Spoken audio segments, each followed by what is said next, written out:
we had three. The first one talked about the navigating through COVID-19 disruption. The second was navigating the COVID-19 crisis, the MSME experience, where we had Secretary Mon Lopez. And the third is the resilient enterprises now, next, and beyond. Today, the theme is the new normal, what's next for brands, business, and franchising. And we're glad that we have now reached the peak of our participation. We are now joined in by more than 1,000 participants who can be accommodated in the Zoom channel. And that's why those who are not accommodated right here, please be advised that the Facebook Live of the Philippine Franchise Association is broadcasting this. And please welcome the president of the PFA, the ever beautiful, the lady behind Oraispa, a multi-awarded entrepreneur and author, Miss Cheryl Quintana. Magandang hapon, Cheryl. Magandang hapon, Doc Carl, at magandang hapon sa lahat ng ating mga participants as well as our panelists and reactors. I'm very excited for this afternoon's session. Diba? We're all excited because this is going to help us prepare for the next normal, for the new normal. And this is the fourth, Cheryl, and I have to congratulate the PFA because ever since we started this last month, we always have had full SRO, really, standing room only capacity. And now we have reached the peak of our participation capacity in Zoom. And that's why we have 1,023 participants now, including the panelists. And of course, thank you and congratulations to the board of the PFA. And partner, please lead us in the invocation before we formally start the program. Yes, thank you, Doc Carl. I also would like to tell everybody that PFA Board of Trustees as well as our Secretariat has never been busier, no? Anyway, let us bow our heads and put ourselves in prayer.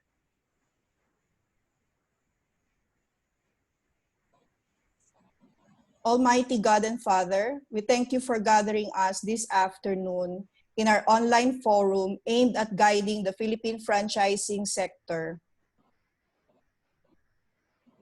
so that we may navigate through COVID-19 towards the road to recovery. While things remain uncertain, we thank you for opportunities like this, where you allow us to see how we can adjust to the current difficulties as well as prepare for the future. As we gather here, we also lift our minds to our frontliners, our health workers, law enforcement officers, and workers of essential services who lay their lives on the line so that we can still have a semblance of normalcy despite the challenging times. We also commit to you, our leaders, so that they are always guided in all that they do, in all that we do. Lastly, we pray for protection and good health. We pray that you guide us out of this crisis, O Lord, and emerge as better citizens of the world, valuing people and planet as we conduct our respective businesses. All this we pray, trusting in your providence and mercy. Amen. Amen. Thank you very much for that beautiful prayer.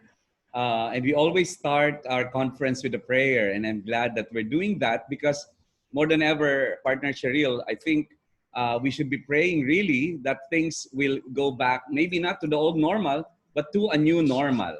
And that's the theme we have today, the new normal, what's next for brands, business, and franchising. And partner, you know better our participants. Can you do not just the formal introduction, but just to excite our participants, please give us a little bit of information about our panelists and speakers today. Well, we are powerhouse cast this afternoon, Doc Carl, no? Aside from our resource speaker, which is actually broadcasting from China, he is a well-known regional planner, operations planner, which will help us give insights on how we prepare ourselves for the new normal. And we also have our powerhouse panelists, brands that are, a lot of them are actually still open and are able to service our customers, the public. So we have 7-Eleven, we have McDonald's partner, and Pure Nectar, Yes. Fruit Magic. So exciting, diba? Exciting. And Partner, just to lighten the mood. Yesterday, when we had our dry run, I was already listening and I was already learning when we were just exchanging, right? That was not yet even a Exactly. formal dry run of what we will hear today. And our reactors. Of course, so we have the biggest pharmacy. We have genetics pharmacy, and we have someone from Lala Food. Maraming gusto siguro magtanong nito later, partner. I'm sure. So we will be preparing ourselves. In the past, marami tayong exchanges, partners, di ba? And Mm-hmm. as we have learnings also, we wanted to share with them. But at this point, we would like more time to be given to our speakers, panelists, as well as our reactors. All And right. so that we can have more time for the Q&A, partner. Okay, let's just define the word normal, partner, because we will talk about normal and new normal. By normal, we mean usual, average, typical, and that's a noun. And by as an adjective, normal is conforming to standards, usual, typical, and expected. So what is this new normal we're talking about? Let's hear it from our special guest live from China. And Cheryl, please do the honor of introducing our speaker this afternoon. Yes, I'm very excited to introduce him. Our speaker has worked with top companies from various industries across Asia, spanning from fast-moving consumer goods, telecommunications, service industry, beauty, and luxury to startup businesses. He also held various key positions as the APAC planning head for SC Johnson and NEA Unilever planning lead on Dove. He also covered the Southeast Asia market through P&G's First Teen program and created content with MTV through a TV show, website management, and CRM program based in Singapore. His work has been awarded and recognized by the prestigious award-giving bodies such as Oscars of Planning, a Gold IPA Award, Asian Effectiveness Award, the EFIS, the PMA, and the WARC Strategy Prize. He has an extensive and great understanding on the complexity of our current operating environment. Please let us all welcome our today's distinguished resource speaker, the Chief Strategy Officer of Edelman Greater China, Mr. Geoffrey Lim, to give us a presentation on the new normal, what's next for brands, businesses, and franchising. Good afternoon, Geoff. Thank you. Good afternoon. Hello from Shanghai. I'm very excited. So this is the first time I'm actually presenting to so many of my kabayans. So anyway, this is 15 minutes, so I'll just take this quick opportunity to sort of just say hi to everyone. A quick shout out to my friends and family who are watching. You know, my dad is watching, so hopefully he got the technology right and he can see me. All right. So now I have a problem. Can everyone see my screen? Yes. Yes. Okay. So my problem now is I can't seem to move it down. All right. Okay. I'm trying to. You just click the arrow down, the enter of your computer. There. Okay. So I think this one is. I'll promise this to be a very light sharing, but I just want to start with some theory and learnings, because I think we're all franchise owners, and when you talk about franchise owners, it's not just about the business, but you're really learning and owning brands. So we've actually done this. It's a trust study in relation to the coronavirus pandemic. So it covered 12 countries, 1,000 people per market. We've done this interview from March 23 to March 26. Unfortunately, Philippines is not here, but you sort of get the picture in terms of like the learnings, right? So I'll just go start with, what we've learned. From the study, I think it's very important that the new normal is really around maintaining brand trust, because, when people are afraid, they do all sorts of crazy things, right? And I think one of the key learning that we have is, as brands and as business owners, you need to show up and do your part, right? So brands, from our findings, have a vital role to play, and it's really not the time to disappear, right? So it's not the time to just go silent.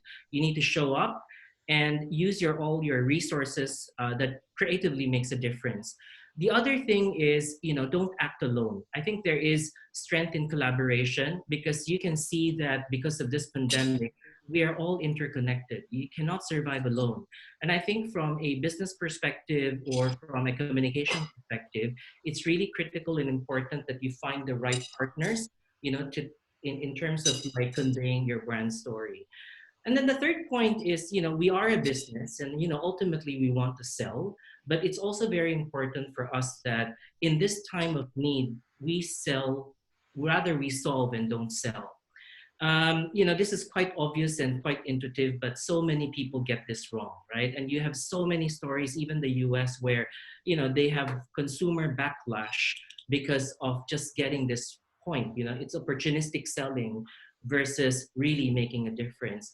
And then, of course, the last point is convey facts, right? People wants reassurance. And I think from a China perspective, we are now out of lockdown. Wuhan, which is the epicenter, they've been on lockdown for 70, 72, 73 days, and slowly it's getting back to normal. And people just want to see businesses and brands doing their regular thing, because it gives them an assurance that things are changing and things are improving. So that said, right, ultimately, particularly in terms of crisis, brand trust is very important. And I just want to highlight this key point because, when you talk about brand trust, diba, like we say, oh, I have to do everything. I think this is completely a wrong mindset. We've been studying trust for the 20 years, and essentially there are really four drivers in terms of trust. The first one is focus on your ability. So in other words, you're good at what you do. It's about integrity. Are you being honest are you being clear with your intentions? Are you communicating openly? And it's about dependability. In other words, it's really about keeping your promises. Are you being a reliable partner to communities, employees, and government? Ultimately, it's all about purpose. It's about working hard to have a positive impact on society. So in other words, again, in relation to franchise business where you need to talk to consumers and different stakeholders, it's really just important to remember that you don't need to do everything, right? You need to choose. And ultimately, strategy is about deduction rather than addition. So that's just a useful reminder. So that said, this is going to be the last of my series chart before I have a show and tell, which is then what are the implications, right, in terms of communication? What is the new normal? And I think from a Philippine perspective, you're still in the first stage of continuity. And I think, from a China perspective, we are already coming back to recovery and normalcy. So if I were to just quickly elaborate on this spectrum, is that, when in the first stage of continuity, when you're sort of like awaiting the major impact, it's really critical to protect and reassure internal and external stakeholders, particularly being generous and protecting your employees. So for instance, at the height of this pandemic, Starbucks is actually my client. And the most important thing is we are showing how we protect the workers and the employees, because by showing that, people are more trusting of going to Starbucks, right? So remember this, protect your employees, protects your worker, is ultimately protecting your own brand. And then from that perspective, once that you've established that, right, this reassurance, I think the first step for you is to create that sense of stability. And when you talk about stability, the core thing from a communication standpoint is how do you build hope, right? And things like you can do is adapting, to the new situation. So for instance, what we have done for Starbucks is immediately when it was, at the height of the epidemic, we created a program where we had a no contact policy. So in other words, through video, through demonstration, we showed that the product that you're using and the product that we're selling has never actually gone human contact. So it just gives them, the confidence that even if I order online, right, I don't see it, but it will come to me in perfect condition and without any possible viral contamination. And then I think, when you look at returning to recovery and, going back to what has already been mentioned is, the new normal. I mean, the reality is it's never going to go back to new normal, right? Even in China, things are changing, things are, evolving, but we need to recover. And I think, when you're talking about recovering, it's really about demonstrating your renewed confidence. So what I mean by this is that you will note that during the pandemic in China, actually, when people assume that, stores are closing, brands are closing, Taobao, which is like the online platform in China, they opened like 12,000 online stores. And it was also the time that Prada opened their first Tmall store. So it only goes to show that, you really just need to adapt because people are afraid, yes, but people want to support you. People want to be optimistic because if they're optimistic, if the economy recovers, the company is well and their job security is well. So it's really a virtuous circle of connection. And then finally, when you look at the last one, it's really about rebuilding your brand. What have you learned? We definitely cannot forget about this tragedy. And, ultimately, as brands, we just need to understand, like, okay, this is the new normal, and this is how we're gonna, how we will adapt. How do you actually re-express, what you've learned? So this is sort of like the full context. Again, it's quite intuitive, but it's really important because it gives you a sense of what to say when, because the worst thing that you can do is to confuse people in times of crisis. All right. So that's that. So show and tell. So what's my daily new normal in Shanghai? The first one that you see is actually, the ID. So it's a QR code. So essentially, you have this in your phone and pretty much you cannot do anything important. So you can't get into buildings, you can't get into restaurants, and you can't even have your hair cut if you get a yellow or a red, right? So this is updated regularly. So there's a QR code, you get this. If it's a green, you're able to go in. It's a yellow, it's observed. And if it's red, you're on quarantine. So it's really just giving a sense of security as we all get back to work. The other thing is, this is the new norm of public transportation. So on the left side, you'll see it's actually the Uber card that, or well, not Uber, but PT that I took, where they actually have a plastic sheeting to separate the passenger and the driver. And again, all these businesses are showing that they're taking the extra precaution to keep the passengers safe. And then in the MRT, everyone needs to wear a mask. And then on the right side, you'll see some MRT station. You cannot go in unless you have your temperature checked. The other thing is this is the new normal of eating out, right? So you'll see that on the left side, this is like a food court, and they actually have a plastic sheeting because based from the China government advice is, you have microscopic, uh, saliva that might fly. So they actually have covered, so you can still see, but there's a sense of protection. And then in the middle, it's actually a restaurant procedure where you need to give your phone number and they will track you. Because like for instance, if you're in a restaurant, someone got infected, it's their responsibility to tell those people who were there at that time that they could also possibly be infected, right? So that's what they do. And then the third one, they'll check your temperature. And the new norm of, cutting hair, right? This is actually where I cut my hair. So other than the typical checking, they will spray disinfectant onto your shoes. They actually have a face cover on the face, so it stops the hair from going into your eyes, and then it just stops the possibility of infection. And then the last one, it's quite interesting, is this is a new norm. So there's a school that already opened in Hangzhou. So Hangzhou is it's a very rich city nearby Shanghai. And so the children are made to wear like hats with spikes and spokes, right? Just to stop them from coming together. So again, these are possibly, if this wasn't a pandemic, right, people will still be laughing at what they're doing. But, the reality is we're all interconnected. We're suffering with this strategy. And, these are just all the creative ways and the new normal that, people are taking just to be safe. And the other thing in terms of like shopping, I'm showing all these because I think it relates to the franchise business, where it's a lot of it is food, it's day-to-day contact. So these are like the shops where even in grocery everything is covered, right?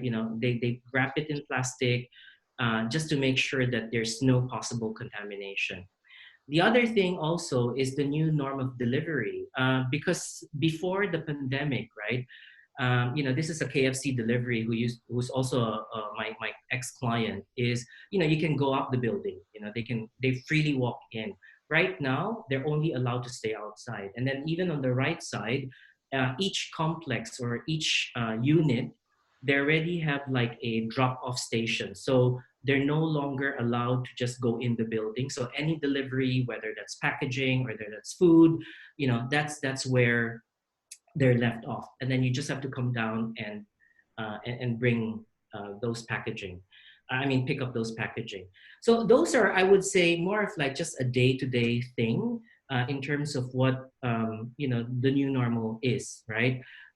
This is happening. You'll see this across the major cities in China, like Shanghai, Beijing, Guangzhou. So those are the things. Now, I'm mindful of the time. I will be able to send you the deck with clear examples, but on top of those daily pictures, I'm also sort of giving you a synthesis and a summary of what are the other brands, what are other businesses doing. I think the first one is that they're repurposing the supply chain. So, from car manufacturing, they're producing masks. So that's one that's quite straightforward.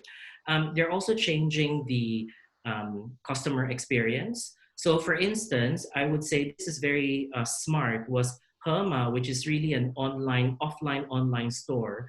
At the height of it, their business really went high because people couldn't shop, but they're delivered. So that's on one end, there's like a undersupply of manpower. And then on the other end, you have people who are left jobless because all the restaurants are closing. So what Hema did was they had an employee swap.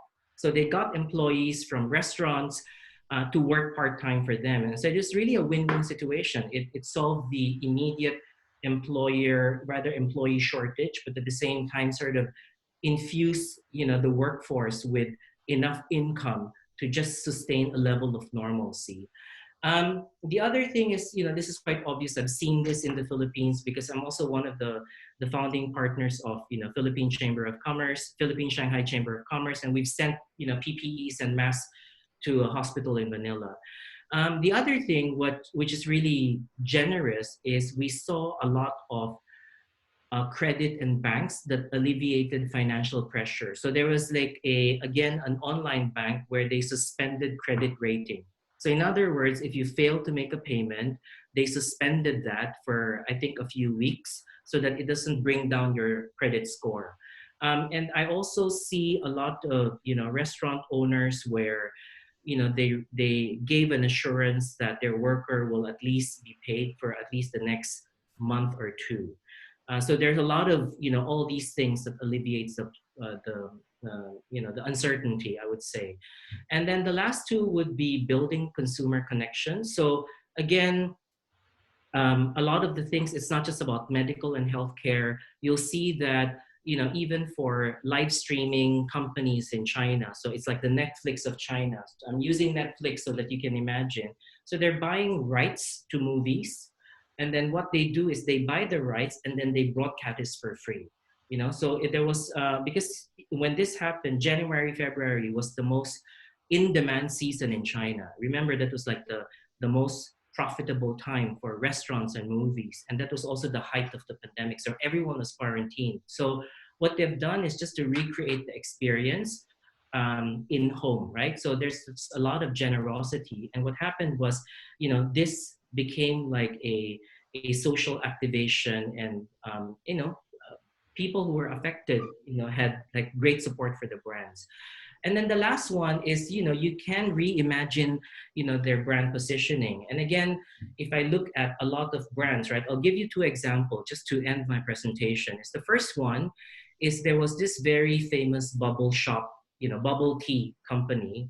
And of course, in the quarantine, people, couldn't order and drink. So they had a campaign where what are you craving for? right? And so you're craving for bubble tea. So instead of like the bubble tea that came out like this small size, they created like a 3-gallon bubble tea, right? So again, you would say it's a marketing tactic, but it really works. So it really just gave everyone a sense of normalcy, because the reality is it's not normal. I'm afraid, like I go out when someone sneezes, it's like, oh no, but I think it's just important that keep your head up high, make sure that as a brand and as a business owner, that you provide a sense of continuity, you provide a sense of optimism, and that's one thing that you can do.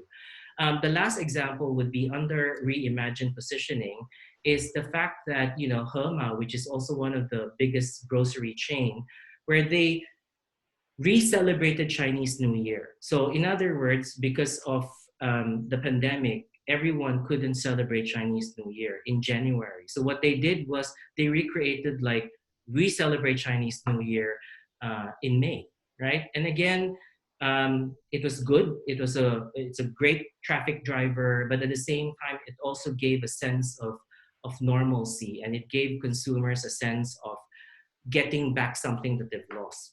For January, February, I missed my Chinese New Year, but now I can do something about it. Okay, so this is really a summary. I'm conscious of the time, so that's it. That's really sharing from what's happening here in China as we get back into the new normal. Back to you, Doc. All right. Thank you very much, Joe. Yeah, very nice. I like those pictures. I'm sure a lot of us took a picture of the screen when you presented it to us. Yeah, can you please? All right. So we're Yes. back. And thank you very much. Indeed, you gave us a glimpse into how the new normal looks like, at least in those few pictures you've shown. But more importantly, the frameworks of the response and your advices are really very substantial. And I'm sure a lot of our participants are already learning a lot. And we have how many more speakers coming up? And Cheryl, how do you Yes. find that? Yes, thank you, Joff. It's very exciting, Doc Carlo, to have a glimpse of the best practices from an economy that has undergone already what we are undergoing right now. So, partner, at this point, we have an inspirational message from, she is the PCC, Philippine Chamber of Commerce and Industry Chairman, and also the Philippine Franchise Association Vice Chairperson, and the mother of Philippine franchising. Do we have Ma'am Bing here? Yeah. Yes. Good Hello. afternoon, Ma'am Bing. I'm Good sure afternoon. a lot of our participants are already waving at you earlier. They're so excited to see you online. Maybe have a few words from you. Sure. First, I'd like to thank you and Dr. Carl, because ever since the COVID-19 pandemic, you have been with us giving the different seminars wherein our members will definitely benefit from. And also, thank you, Jeffrey Lim, for a very informative new normal. We hope we are getting there soon. Last week, Dr. Villegas was a guest in TalkTech, and he told us that the recovery will be a V-shaped recovery. So what does that mean? It will mean it is a fast recovery. And with this, it is something positive that we are looking forward to. And we will say, and when it was extended again, oh, why extended again? There are so many SMEs bleeding. There are so many unemployment already. It's going up. But as Sex Honey would always say, life or lifestyle. So another 2 weeks probably is something that we can work on. And this is one of the seminars we must really participate in and really listen to the panelists. Really, these panelists are very hard to invite, and they're here with us, and the reactors too. So take advantage of what PFA has been doing for our members, because we definitely want to have a V-shaped recovery for our economy. And this afternoon, we will focus on the possibilities that are here in front of us. As they said, for every crisis, there are opportunities. And what is the silver lining? So I know with the last 2 months, despite this, we believe that the new world, there's a new world waiting for us that will be full of new opportunities. Yes, it cannot be denied that we are heading to a new world, as Jeffrey said, new normal, which requires new ways of doing things. But it is still a world full of opportunities. The market landscape may have changed, but there is still a market waiting for us entrepreneurs.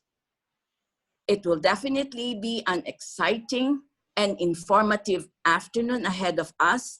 So I hope that you will stick around and have a fruitful e-copyhan. Stay safe. Let's look for that V-shaped economy. Good afternoon. Thank you so much, Good Mundine. Yes. Thank you. Thank you so There much. you go, partner. Very inspiring words from our mother in Yeah. Philippine franchising. A new So yes, world full partner. of opportunities, partner. What a Correct. captured statement. A new world full of new opportunities. I could quote that. Ye- Yes, tama, partner. Tama yung sabi ni Ma'am Bing, no, that a lot of us are being impatient. When is this going to end? What will be the next new normal? And there are a lot of information going around, partner, di ba? Sa dami ng mga seminars and information and data that we are facing every day, but less and less meaning that All we right. face. So Partner, let's go. Mm. before we continue with the first panelist, let me just remind everybody, for order's sake, please, if you have any question to ask, use the Q&A. But if you just want to socialize with us, use the chat, because I will not be asking questions from the chat room. But neither would I entertain questions that would come from anonymous participants. Please edit your name to reflect your real name so that we'll be able to ask your question. In case you will miss this live episode and this video, please tell your friends. And I mean, if you make discontinue, if you have other things to do, this is being recorded live, partner, and this will be posted in the different platforms of the Philippine Franchise Association.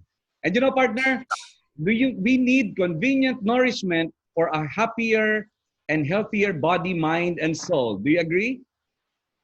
Of course. We need the convenient nourishment for the happier and healthier body, mind, and soul. And that is the mission statement of our next speaker.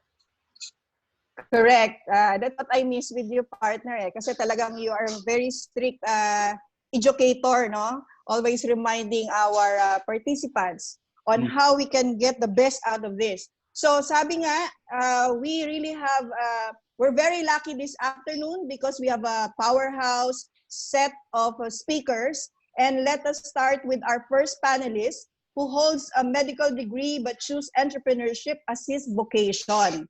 And he is the president and CEO of Pure Nectar Company Incorporated and Fruit Magic Company. The companies he founded to promote health and wellness. In pursuit of this goal, he launched Pure Nectar cold pressed juices, which he uses the latest technology to extract vital nutrients from raw fruits and vegetables. Now, Pure Nectar is being franchised not only locally, but also internationally. In addition to that, he is also the CEO of Quick Clean Laundry Franchise Corporation, as a premier self-service laundromat chain in the country.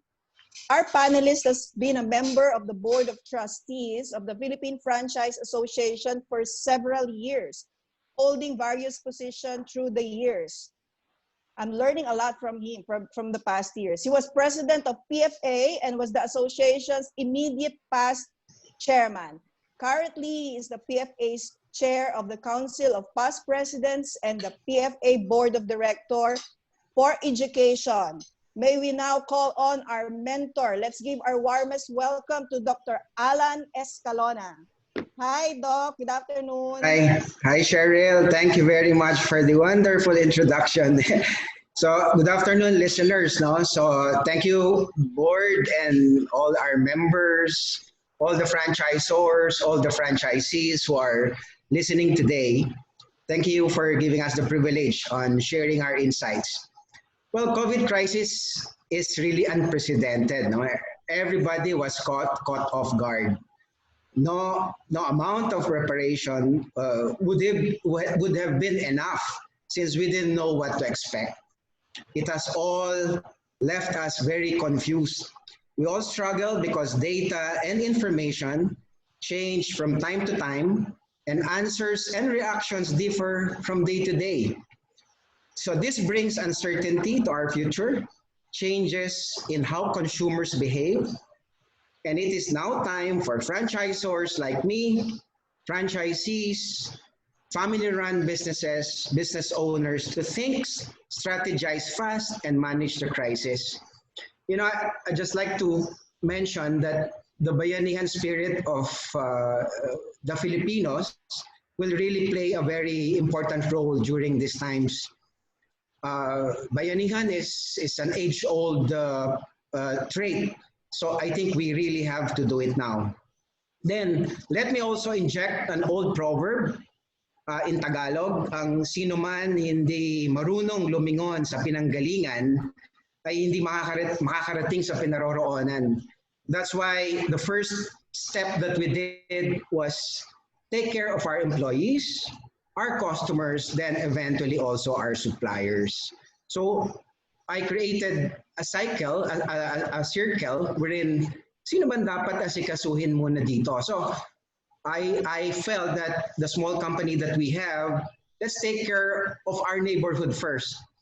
So the employees, of course, the salaries, the 13-month pays, the cash advances, we really have to give them, even it was quite difficult for the company to sustain all of this, no? And we don't know if after May 15, the lockdown will be lifted.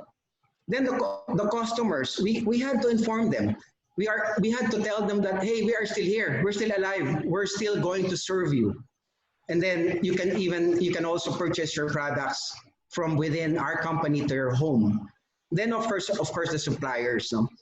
The only problem with most of our suppliers, because of the checkpoints, they could not get in. The quality was bad at times, and a lot of them were really demanding cash. So that's why whenever we hear from most companies, you know, at this time, even in the stock market, cash is king, cash is king. So, you know, at the end of the day, we're lucky that the banks are still open, no? Even if on a skeletal force, we're very glad that the bank system is still operating. So regarding the proverb that I mentioned, regarding the employees, the customers, and suppliers, when you go down the hill, there will be the same people whom you will meet when you go up the hill again. So taking care of the employees, your customers, and suppliers will help you give a faster comeback. One of those observations also that I've seen was a lot of people that we've been talking to, you know, especially employees, suppliers, you know, a lot of them, we keep on talking about the new normal, but they don't really grasp they don't have a strong grasp of what really the new normal is. They think that the new normal is once the ECQ is lifted, everything will just become normal. They could not even think how different is it going to be from today until the next few weeks. So right now, Pure Nectar is selling online, which we started about 3 years ago. And lucky for us, lucky for me, for the company, that my daughter Ariel, who is a digital marketing, I would say, an expert, was able to put it online and started selling online 3 years ago. And the things that we did now recently was we created nicer, better graphics for clearer messaging, stronger, clearer messaging, and easy to understand. We did a simplified menu, so we had to change it from the whole menu. We had to simplify it. We are increasing budgets and the increase in spending and investing more on the online business and its related items. Then we concentrated also on immunity sets. You know, the word immunity is now very strong in the prevention and the wellness market. No, everybody's saying immunity, immunity. What does it really define? We defined it as something like, okay, COVID virus doesn't have a treatment. If it doesn't have a treatment, how are you going to get cured? How are you going to get over the COVID? So what the best thing that you can do, you have to enhance your immune system. Enhancing the immune system is by providing you with the right nutrition. When you have right nutrition, your body is less inflamed. When your body is less inflamed, whatever diseases that come into your body, the immune system should take care of it, and all the other materials like antibiotics, antivirals, rehydration, or anything, this will just augment your immune system.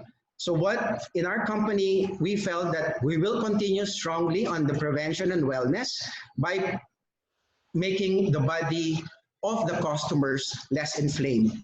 We created a hotline so that people can ask more about what our products could offer. We made payments much, much easier, and we included more payment satellites. No, then we increased even the loyalty scheme. So we're trying now to do like a semi-MLM style that you can even suggest it to another consumer, and you get some loyalty points. Then, of course, we update customers on the status of their deliveries on a day-to-day. In the near future, we plan, of course, to commence on the provincial shipping, which has been halted because of obvious reasons. We're adding more online selling portals. I think this is the way to go. And then, of course, we want to do also discount on bulk orders. In the factory and production, aside from the specifics on precautionary measures from foot bath, PPEs, goggles, gloves, I think we're quite done with that. Thanks to my medical background. It's just like doing or getting or entering into an operating room or a surgical room.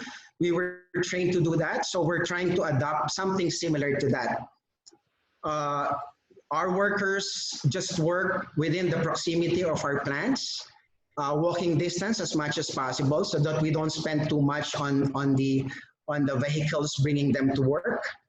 And then the supply from factories, we're now trying to get them direct to the factories rather than the middlemen. You know, because most of the factories now are open, we take note of them and we check who these factories are, and maybe we can get from them eventually and get cheaper prices. Then, of course, we keep on reassuring our people, their families. We keep on telling them that there's a way out of this if we follow guidelines and if we strictly follow the precautionary measures. There's hope. There's everybody in the whole world, I think, is thinking that there might not be hope, but let's just like what Tito Bing said, you know, it's going to be a new world and everybody's going to emerge from this. So we keep negotiating for new prices. Unfortunately, we are trying to replace new suppliers now because there's so many offers left and right. Our old suppliers also cannot supply us enough from the past, so we keep on getting suppliers and keep bargaining. And again, the power of cash plays a very big role, simply because They also buy in cash from the farmers. We need to pay them in cash. Logistically, we have our own delivery trucks, of course, augmented by Lalamove and Grab. And we're constantly hiring new riders and new motorcycles so that we could disseminate the deliveries on a day-to-day. Our deliveries have surged so high, but I think not enough to augment even the store sales. It used to be about a 20-80 ratio. Maybe we could have doubled or tripled our online, but it's still not enough. It's still not enough to augment for the lost sales in the stores. And then, so what is our forecast? No, well, we have been discussing this with my team, with my crisis team. So I think one of the answers eventually is automation. If you automate, there's going to be less people, there's going to be less social gathering. So from now on, I just think of automation. Just too bad we might reduce the number of people that we're hiring. But again, it answers a lot of questions on the virus transmission aspect. Then we were thinking about customizing beverage for specific needs. Because in China, we've seen, I've heard, there's so many concoctions being augmented in the traditional medicine and the modern medicine being combined. So aside from looking at the preventive side and the wellness side, I was thinking, what if our products can become part of the medicine that, or the treatment or the supplements that these doctors are doing for the patients. Then the next thing that we're looking at also, it is corroboration. Again, the Bayanihan spirit. If we could supply every brand, every part, every food or convenience store or supermarket is going to be a partner, then there's going to be a lot of prevention and wellness going on in the whole of Philippines. And then, of course, we will still franchise and do the retail and distribute more of the proprietary chillers, which prolongs the shelf life of our products. And it plays also a big role in letting the customer drink more and more of this juice, the fruits and vegetables on a day-to-day basis. Then on the retailing and franchising side, of course, the first thing that we did was just really communicate. I think it's very obvious. We don't need to explain much. Most of our retailers and our distributors know what's going on. Everybody's just raring and excited to go back to work once everything is lifted. So I guess that wraps up my insights for Pure Nectar. And in conclusion, I just want to tell everybody that, you know, whatever stage you are in, listen and learn from mentors. Keep educating yourself, because if it's a new normal, everything changes from day to day, and there are new learnings on a day-to-day basis. Check for significant changes every now and then. Study well-designed researches. Huwag tayong makinig sa mga puro-puro. Just take a look at really this well-designed and talagang mga dalubhasa, no? Then for on the selling side, be relevant to the consumers. We have to be very passionate on what they need. Then understand them, meet their needs. Before we know it, we're over COVID virus. So stay safe, everybody. I hope I was able to give you some insights, and if I'll be willing to answer some questions later on. Thank you. Thank you, Carl and Cheryl. Yeah. Thank you. You know, partner, Dr. Alan is becoming really a doctor, reminding us that let thy food be thy medicine. And this was given to us by Hippocrates himself, the father of medicine. And that was 400 BC ago. Diba? And he's so lucky because his business mission is convenient nourishment for a happy and healthier body, mind, and soul. And, you know, he is not disrupted because that's exactly what's needed in this time. All right, partner? I think that's very important. At hindi lumingon sa pinanggalingan, kung matinik ay malalim, sabi nga nila. If we will mix two quotations at that. So thank you very much, Dr. Alan Escalona. Kitang-kita ko yung pagiging doktor mo in your presentation. And partner, parang nawala si partner. Parang nawala si Cheryl. Are you there? Okay. Di ba, partner, ang dami-daming inconveniences ngayon, right? Ang daming inconvenience na nangyayari sa buhay ng tao ngayon. But Exactly. one company has a mission to make daily life easier by providing modern convenience. Let's find out how the new normal is happening to this company. Please introduce our next speaker. Yes, Doc Carl. And before doing that, so may we remind, ang dami na nating questions sa Q&A natin, partner, and we will go through it after all the speakers have spoken. And our next panelist, actually the two CEOs that we will be talking in a while are some of the biggest employers in the country. Our panelists assumed his present position as president and CEO of 7-Eleven local franchisor, Philippine 7 Corporation, in January of 2005. Before this, he worked for Nestle USA as a management associate, but returned to the Philippines to work as the planning and engineering manager for PSC in 1993.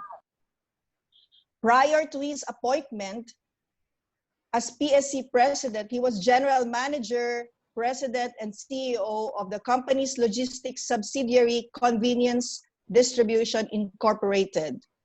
Currently, he is also a board of director for foreign franchises, Food of the Philippine Franchise Association. He was awarded the SGV Master Entrepreneur Award by Ernst & Young in 2012. He also received the 2013 CEO Excel Award from the International Association of Business Communications. Our panelists graduated magna cum laude with a bachelor's degree in engineering at Lehigh University of Pennsylvania. It is an honor to introduce one of my idols. Let's give a big hand for Mr. Victor Paterno. Hi, Vic. Good afternoon. Hi, good afternoon. I'm listening to the big virtual applause. Hey, thanks for inviting me. Yeah, so I'm excited to see so many people in the participants list. Yes. I guess a lot of people are wondering what's down the pike. I think that's the big question. When will it be lifted? We kind of know what GCQ is going to look like, right? Or the rules have been given out, and it's not a lot better than ECQ. What comes after that? I guess we look for answers in China and the US. But then, even then, if there's another outbreak, then it's locked down again. So it's really uncertain. So, I appreciate the messages of hope. And I think on a personal level, I think we have to be hopeful as people. As businessmen, I would caution against too much hope. You just look at the facts. Be personally hopeful, but be real conservative. And, I'm going to say, expect the worst. Raise cash for it if you can. Because if you look at China, where it's ready to exit. Everything you read about like Wuhan, there's no more lockdown, but people are not going to restaurants. I'm curious, Jeff, on that Jeffrey, on that, that plexiglass thing. Do people sit right beside each other? You're looking at, with the social distancing measures, you're looking at max 30% of what your capacity used to be. So I think for the restaurant sector, it's going to be real tough. For the convenience sector, 25% of our sales is food, and we saw that get really, really hammered. No?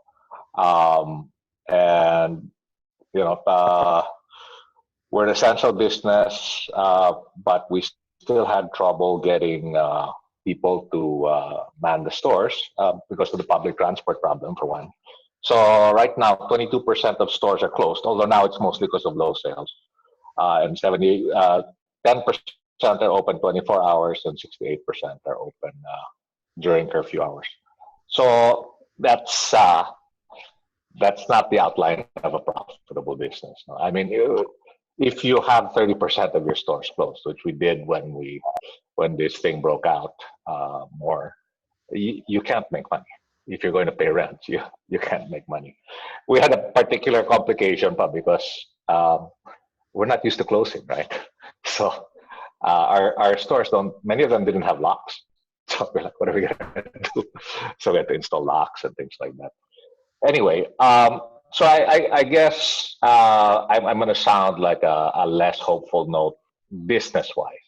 Again, personally, I think we'll get through this and the world will be different. And, it might just be a better place. But for the businesses we have, it's not going to be pleasant. I think many of us will get through it. Many will not. If you cannot raise financing, it's going to be difficult. I think, you can pivot, and for us, that's really doing more essentials, increasing our stock. So we're adding more shelves because we can't use the seating anymore, right? So we're adding more shelves, increasing our assortment. And if you're a QSR, you'll do home delivery or pickup. But really, I don't think that. What are you going to do with the 80% of space that you devoted to seating? That's a huge job. So I'm not sure how that's going to go. So what I'm saying is that, and early on, that's the first thing we did. Is okay. How much cash do we have? How long will it last us? Can we get some more? Those are the first questions I asked. And then just reading through the news and who was able to raise money, and I think if you're big, raise it already. It's fairly easy because there's a lot of liquidity. Raise it when you can. Some examples. Shake Shack was able to issue new stock. Issued like 10% new stock to raise money for him to get through it.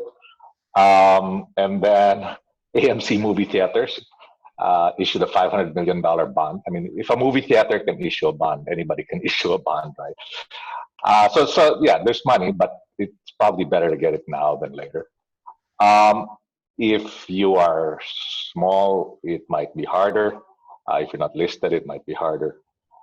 So it's something you should work on now because things aren't going to miraculously turn around when ECQ is lifted. People are still going to be afraid of the virus.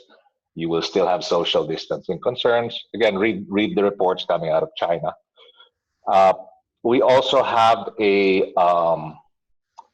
where the 7-Eleven licensees share sales data. So I see how it's bad. It was really bad 3 months ago in China, but it's still bad now. It hasn't improved that much. It's still bad. I mean, so it will take a while. My working assumption is it will be bad until we have a vaccine, which is, they say, 12 to 24 months. So, the way we look at it, we've got to raise enough cash to last until then. And I think the way the market values you is that if you make it through, then okay, then we'll value you based on your earnings 2 years from now. We're not going to worry about this period because nobody knows what's going to happen. And we know you're going to bleed. Everybody's going to bleed. So it's okay, but it's not going to last forever. I think that's the way many people are thinking. But you have to be able to get through this. That's the thing. So, yeah. So I have a very pessimistic view for retail in general, unless you're a supermarket. Otherwise, yeah, any retail, any offline retail is going to be challenged. I think what I'm doing now is knowing that there's going to be pain, and the first was to raise enough to make sure we have enough capital. We're very unleveraged. We came into this year with, we're public, so with 4.5 billion in cash. So yeah, between that and bank finance credit lines, will be okay. But we're we're expecting that there will be a burn. So the first one is sharing the pain. What we're working on now is sharing the pain among stakeholders, franchisees, headquarters employees, suppliers, investors, staff, maybe even landlords. And we're holding off all capex. We were supposed to build 400 stores this year. We'll only open 200, and that's only because we've broken ground on them already. We'll held off all expansion for this year and next until there's a vaccine, because you don't really know what's going to happen. So that's a big savings. We're going to spend 3 billion in expansion. We're holding off on renovation as well. Again, it's really hunkering down and making sure that you have enough cash to get through this, because nobody knows what's going to happen. So the only thing we know that is people need essentials. People don't need food service, so we're doing frozen food. And we're selling some of the frozen food of some restaurants, so that may be another side business for us. And then we're looking at being a pickup point for groceries, vegetables, all of the new businesses that are sprouting around home delivery. So that's it. That's my sharing. I don't mean to be pessimistic, but I think everybody, especially in our industry, offline retail, needs to be prepared for what's going to come up in the next couple of years. Thank you. Thank you, Vic. That's actually, partner, not really naman being pessimistic, no? It's really presenting what reality is going to be for all of us, as the new normal is actually the new reality, partner. And of course, that's the 7-Eleven perspective and other observations. I'm sure Vic is doing a lot of researches also and seeing other opportunities. I'd like to quote him in saying, "Be hopeful but stay conservative." I think that's a very nice recommendation. Take away. Yes. What he knows, according to him, is that people needs essentials, and if we can focus on the essentials, maybe we are in business. Thank you for that, and we will hear more about Vic. Actually, there are so many questions coming in, and some are really yes directly to Mr. Paterno, and some has something to do with rentals. We'll ask that later. That's going to be very interesting. And yes. yeah. Somebody saying that they want to be una sa pamilyang Pinoy. Yeah? Somebody has that mission. They want to be una sa pamilyang Pinoy. And it is our opportunity to listen to the next speaker. Yes, partner. And while we're at it, some of our, kasi na-mention mo sa Q&A, there are questions directed to our panelists. So if they can have the opportunity to answer them right away in the Q&A box, they may do so, kasi we already have over 60 questions. Ako rin, ang dami kong listahan, partner. So let's let me just report that there are 1,000 people in the Facebook Live right now, and these are really the pairs of eyes watching us from Facebook. We would like to greet them. Thank you very much for being there in the PFA Facebook. And the good news is that PFA live account is being hosted as watch parties by several other people, including some universities and some professors. So we have viewership for this conference, and thank you very much, really. And congratulations to the PFA, and thank you to the speakers for sharing yes.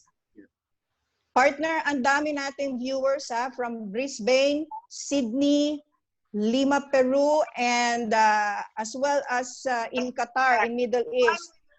We also have a lot of viewers from the provincial government of La Union, kasi a lot of franchisors and franchises are tuned in at this afternoon. So let's go to our third panelist, partner.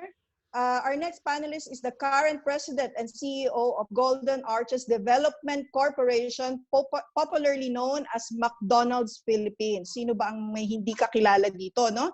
Since 2006, McDonald's Philippines holds the master franchise for McDonald's restaurants in the Philippines, which currently has over 670 restaurants system-wide, around 49% of which are franchised to individual entrepreneurs, which makes a lot of difference, partner. It is one of the largest employers in the country, with close to 65,000 employees nationwide.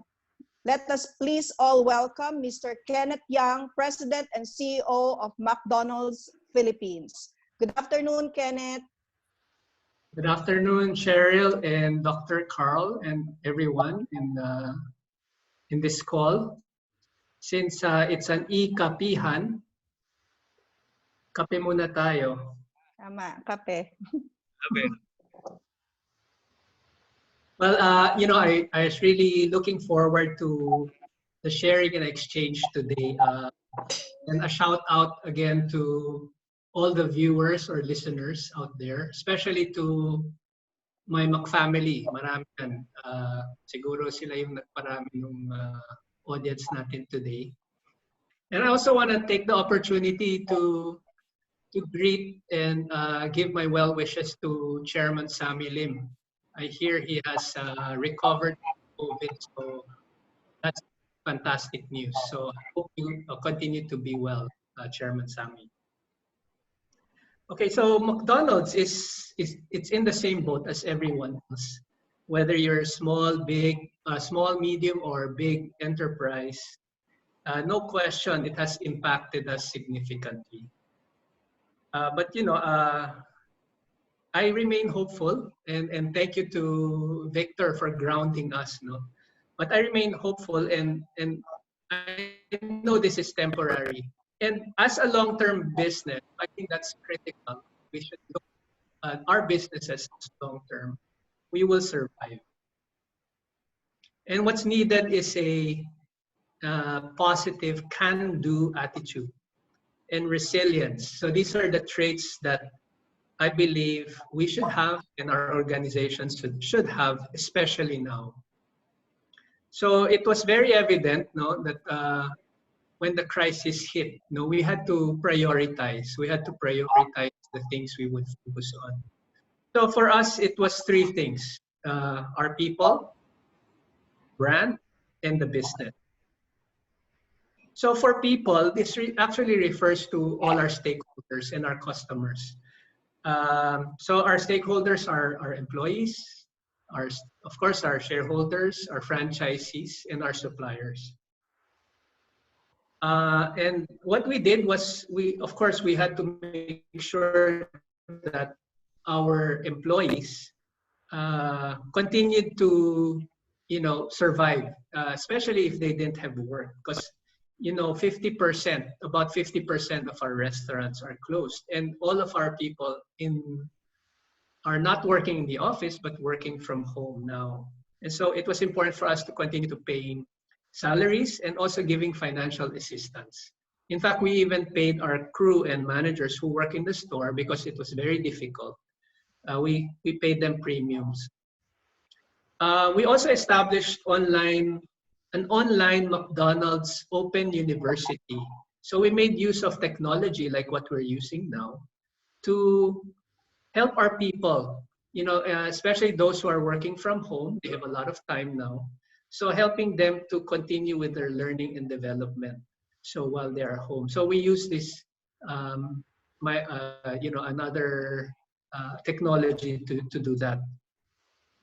Of course, very important partners to us are our franchisees. We value them, and we know that they are critical to our continued strength and growth.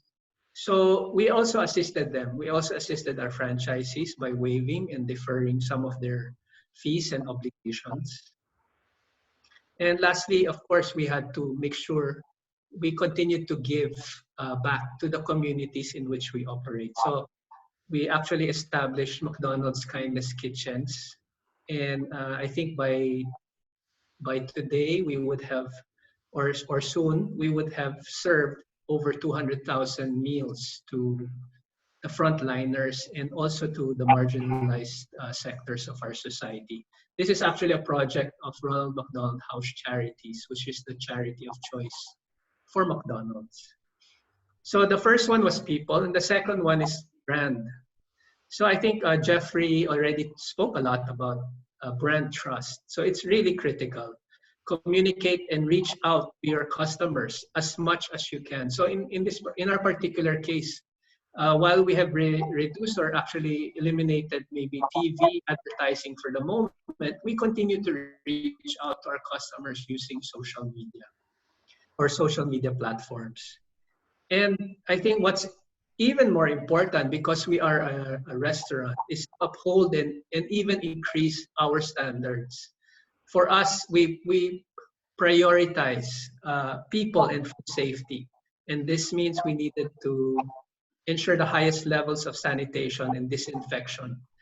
You know, we use, I think, examples of what we've done is health screenings, temperature checks, masks in the stores. And I think similar to what Jeff showed you guys a while ago. And lastly, business. I think we're all in this, working for the purpose of business, right? And really, all of us have assets. They may be large or small assets. So we need to continuously utilize and maximize those assets. And for us, while we've lost our dine-in, so that was one channel, and it was a big channel for us, admittedly. Since then, we've had to push and step up our other channels. These are drive-through, takeout, and delivery. In fact, very early on, I think even just in time or prior to the COVID was launched, we introduced no-touch delivery already. So again, this is to ensure the highest levels of people and food safety. I think I resonate with what Victor said earlier about keeping a close eye on your cash. As a business, this is an important resource. And you know, we really had to take the necessary and difficult steps to preserve it as best we can. We also had to do some abnormal things. We never really had to do this before, but I think you might find some of our products now in supermarkets. I'm sorry I didn't contact Victor about this, but it's sold in like you know, Save More and Walter Mart right now. So we have some of our frozen products. They are, you know, we had to act quickly, decide quickly, because we also had inventory that we had piled up. And lastly, I think we have to do a lot of scenario planning, best case, medium case, worst case. And I think that speaks for itself, because we want to plan for the best and worst case. So, you know, we have 4 phases we're looking at. One is the response phase, or the right now, which is like crisis management. And then we're already looking ahead to recovery or short-term transitioning to maybe reopening of all our stores. That's probably going to happen in the second half of this year. Hopefully with the lifting of the lockdowns. Midterm rebound, that's when we plan to bounce back with you know, maybe having to adjust our goals and revitalize our actions within the new normal. So a lot of talk about the new normal. Maybe that's next year. You know, so our time frame is a bit long, but I think just echoing what was said earlier, it's going to take time. It's going to take time before people get used to going out and you know, visiting restaurants, especially again. So, and the other one is longer term or renewal, and that's probably going back to normal. And although I think it might not be the same as pre-COVID, and so that's what we really need to determine. What is that new normal? So that's probably in the year 2022, 2023. So in all these phases, flexibility and agility are all necessary. The other thing is, I think very important to note is, we always go back to our customer. we have to understand what or how their mindset and life has changed. What has changed in their preferences and behaviors. So it's going to change, and we have to be flexible and agile enough to adapt to that change. So I'll give you some examples. So maybe today, the home is very important now to the consumer, to the customer. And so because they're stuck there, and maybe they will develop new habits related to in-home or staying at home dining. I think health is also a big concern now, and probably will shape their behavior moving forward. They're also in hard times now. So I think that's something us businessmen and entrepreneurs have to consider. Their purchasing powers will be affected. And so we have to tailor and adjust maybe our products and services to that new reality. Of course, there will come a time, and I'm sure there is also that hope and happiness that they're looking into. I mean, people are naturally optimistic Oh, in the Philippines. So that's, I think, some of the things we want to look at, and the changes in our consumers. So, I really appreciate this invitation. I really look forward to the questions. My what I think is we really should not focus anymore too much on the past, but really look forward and see how we're going to adjust or change our businesses to respond to the upcoming new normal. So thank you. Thank you very much, Ken. You mentioned about the R's, the response, recovery, renewal. Did I miss any R's? Yeah, so it's a response, recovery, rebound, and renewal. I missed the rebound. Thank you very much. Because I'm becoming a professor now, writing down some important notes for synthesis purposes. We would like to remind everyone that this is also being recorded live, and you can find this soon. All the copyhan you can find soon in the website of the Philippine Franchise Association. And in Yes. PFA Facebook and Viber groups, there are already quotations being extracted by our secretariat, and I'm very appreciative of what they're doing, because even those who are not attending are already learning. Yes, partner. And isa nga sa tinitingnan natin opportunities actually to collate the questions that were being asked ever since the first e-copyhan. So we could collate it, and we could provide the answers to our viewers and our participants. Also, partner, mag-invite lang din ako, no? Because a lot are asking for franchise opportunities. We will have our first seminar on franchising in May 8. I'll provide the details later. Let's go on to the reactors na, partner. Okay, so our first reactor has over 16 years of retail experience, and he's passionate in making innovations in the retail industry. He is currently the Vice President for Operations of Doctors Generics Pharmacy, managing over 120 stores of the generics pharmacy nationwide. He is a BS Management graduate from Ateneo de Manila University. Now, let's hear it from the VP of Operations of Generics Pharmacy, Mr. Bryce Justin Godfrey. Hi, Bryce. Good afternoon. Hi. Thank you, Cheryl, for that introduction. Hi, guys. It's been a privilege to be invited here. No, first of all, no, by God's grace, we're one of the industries that really thrived during the COVID crisis. I was actually asking my co-franchisees of TGP how's their sales. March was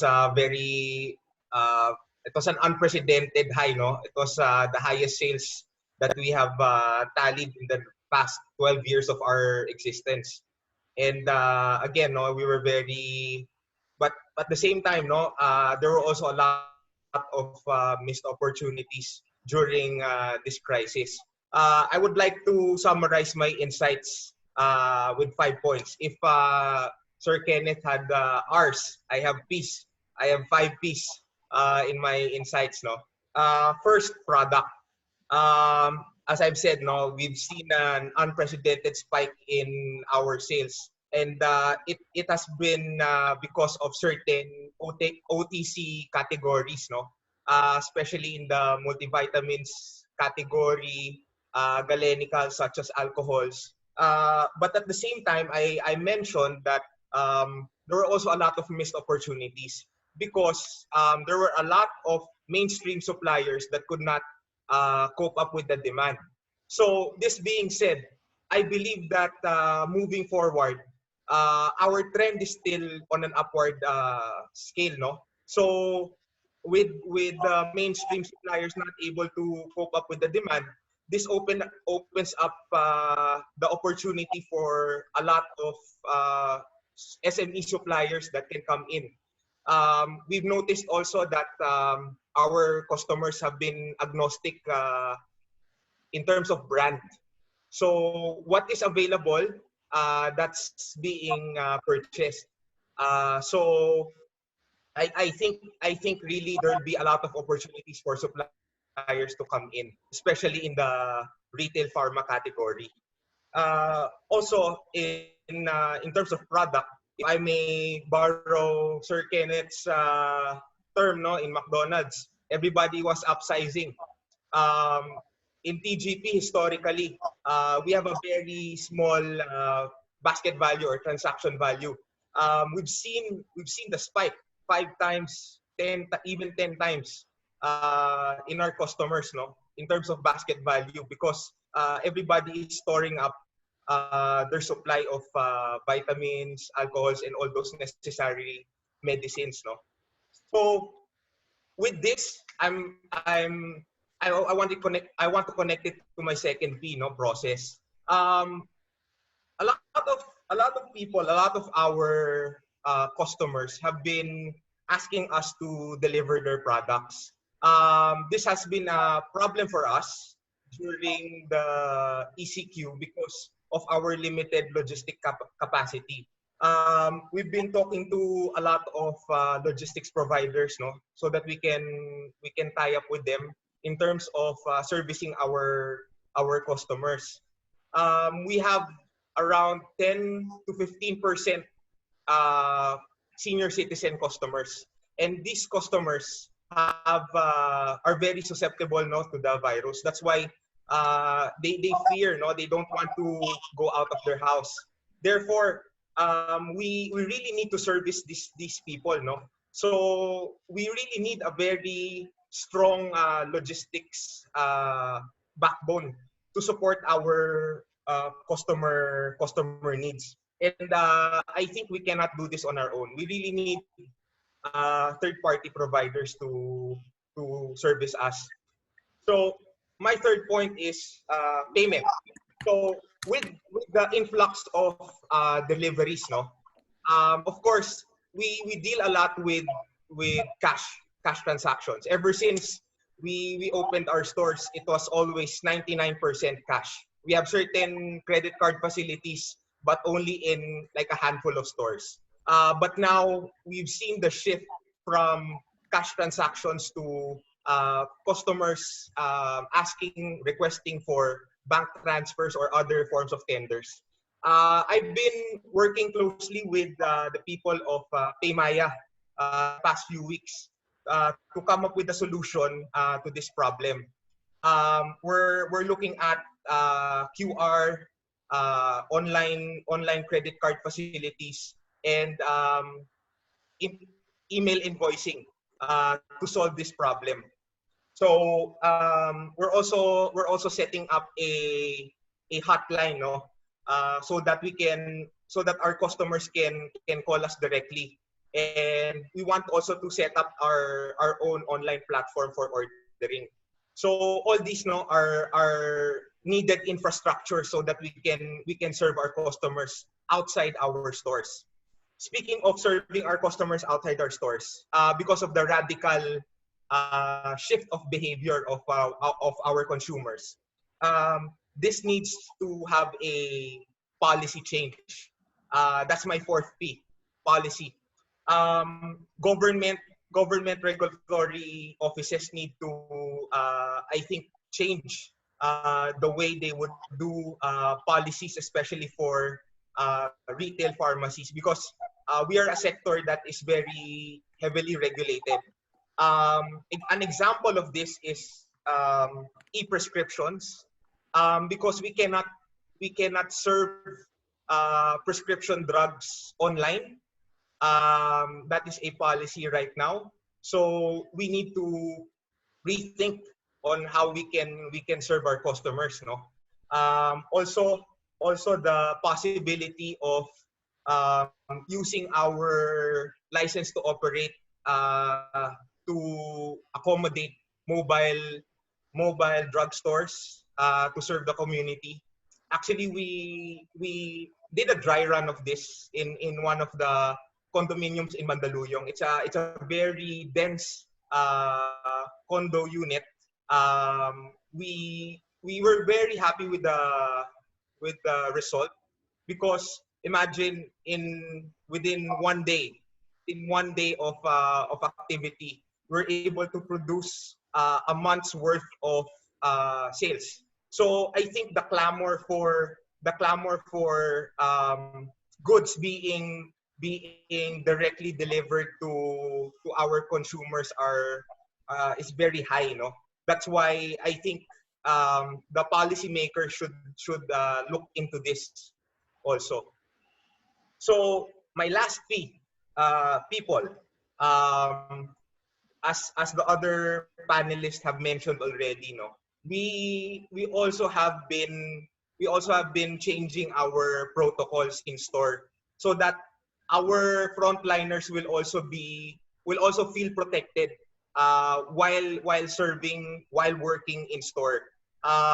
We have changed our protocols in terms of sanitation, also cleanliness, also on how our staff interacts with our clients that still goes in store. This is so that our employees will really feel safe, and for our employees to feel that we are also prioritizing their health. At the end of the day, I like what Joff said a while ago. One of his first slides said, "Solve, not sell. Don't act alone." If you notice, with what I was saying a while ago, it really entails working with different companies, different suppliers. I know our goal is really to have a very high service level post COVID. No, uh, there's a lot of change in consumer behavior, and so that we can maintain that high quality of service, we cannot really do it alone. I admit that we cannot really do it alone.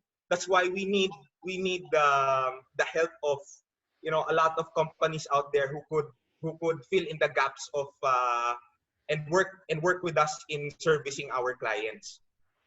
And I just want to end with no at the I just want to end with we as businessmen, we are given time, talent, and treasure.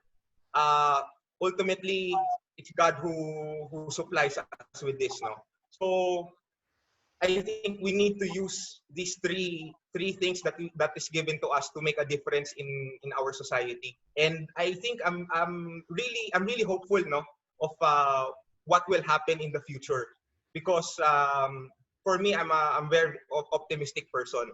I think the Philippine economy can really be jump started post COVID, as long as a lot of our businessmen will work together. So thank you again, and good afternoon. Yeah, Bryce, can you recap your 5 Ps? First is product. Can you recap it with Okay, the first is product. Mhm. Second is process. All right. Third is payment. Okay, then Fourth is policy. people. All And right. fifth is people. Okay, thank you very much, Bryce. Yeah, we took note of that. Your questions coming, ladies and gentlemen. We have 92 questions open. And, we have 11 already answered. If we will not be able to answer all your questions, please just maybe partner, we can just post it in the PFA Facebook and generate more answers Yes. from the participants. Yes, we plan to collate all the questions, especially both unanswered and the answered ones, partner. So we can help out our listeners and our participants. And we're getting very interesting questions, huh? Like just to stimulate the curiosity of our participants. One question came from Michael Baloy, and I think the panelists may already think about this. If you have one consumer behavior change you'll be betting your money on after this pandemic, what would it be? A beautiful question. Pag-isipan na ng ating mga panelists yon. If you'll bet on one sure behavioral change after the pandemic, what would that be? Okay, partner, let's proceed to our panelists. Yes, tama, partner. And our last reactor, actually, I'm very curious with this because this talks, he will be talking about logistics. Alam mo naman, partner, I'm based outside NCR. Sa NCR, marami tayong choices for deliveries, food deliveries, and some of our essentials. But outside Metro Manila, I'm just 45 minutes away from Metro Manila. It's already a logistical nightmare. So our second reactor is the director of customer services of Lala Move, which started its operations in the country in 2016. Then he was promoted as the regional manager for special projects focusing on customer experience. Now he is the city manager of Lala Food that opened in mid-2018 to provide consumer-focused food delivery services, leveraging on the Lala Group's edge on delivery services. Please let us all welcome Mr. Anthony Abs Abasolo. Hi, Abs. Good afternoon. Hi, good afternoon, and thank you for that wonderful introduction. So, yeah, so to kick off my my reactions, so first I would like to share some insights. So I would like to take this opportunity to let you guys know how fortunate we are and grateful to be able to still operate during this challenging time. So we are still continuing in terms of serving the community by bringing the food to our customers and provide support to our partner drivers and merchants alike, despite the overwhelming odds that we face on a daily basis. So the community quarantine, for sure, it pushed us to adapt quickly and make important decisions to ensure business continuity. And we have to move both menial and crucial operations out of the office and into homes, putting trust to our employees to continue doing their work with the same level of, or even more grit and passion. So even prior to COVID-19, already in the process of laying out and business continuity plan, focusing primarily on safety and security of our employees and partners, so that if let's say our operations gets interrupted, we can pick up at the soonest possible time. There are too many businesses and partner drivers reliant on Lala Move services. So this is something that we really have been preparing for a little while now. We started preparing by keeping in touch with various specialists on disaster mitigation and management to help us prepare or identify potential risks, so that so when it happened, like for the COVID situation, we have triggered the creation of a special budget specifically for the rollout of these BCP initiatives. So when the situation was officially announced as a pandemic, we immediately shifted towards a work from home setup, setting up marshals for each department. And these marshals pretty much just check on the team's productivity and also, of course, most importantly, their health. So every day, end of day, these reports are being sent out to us so then we can review what's going on, how we can treat our people better. And prior to that, we also ensure that we'll provide them with the equipment necessary to support them, such as laptops, mobile phones, Wi-Fi devices, we even went to, or we even came to a point of of providing them care packages that can help them stay at home and limit the movements to go outside.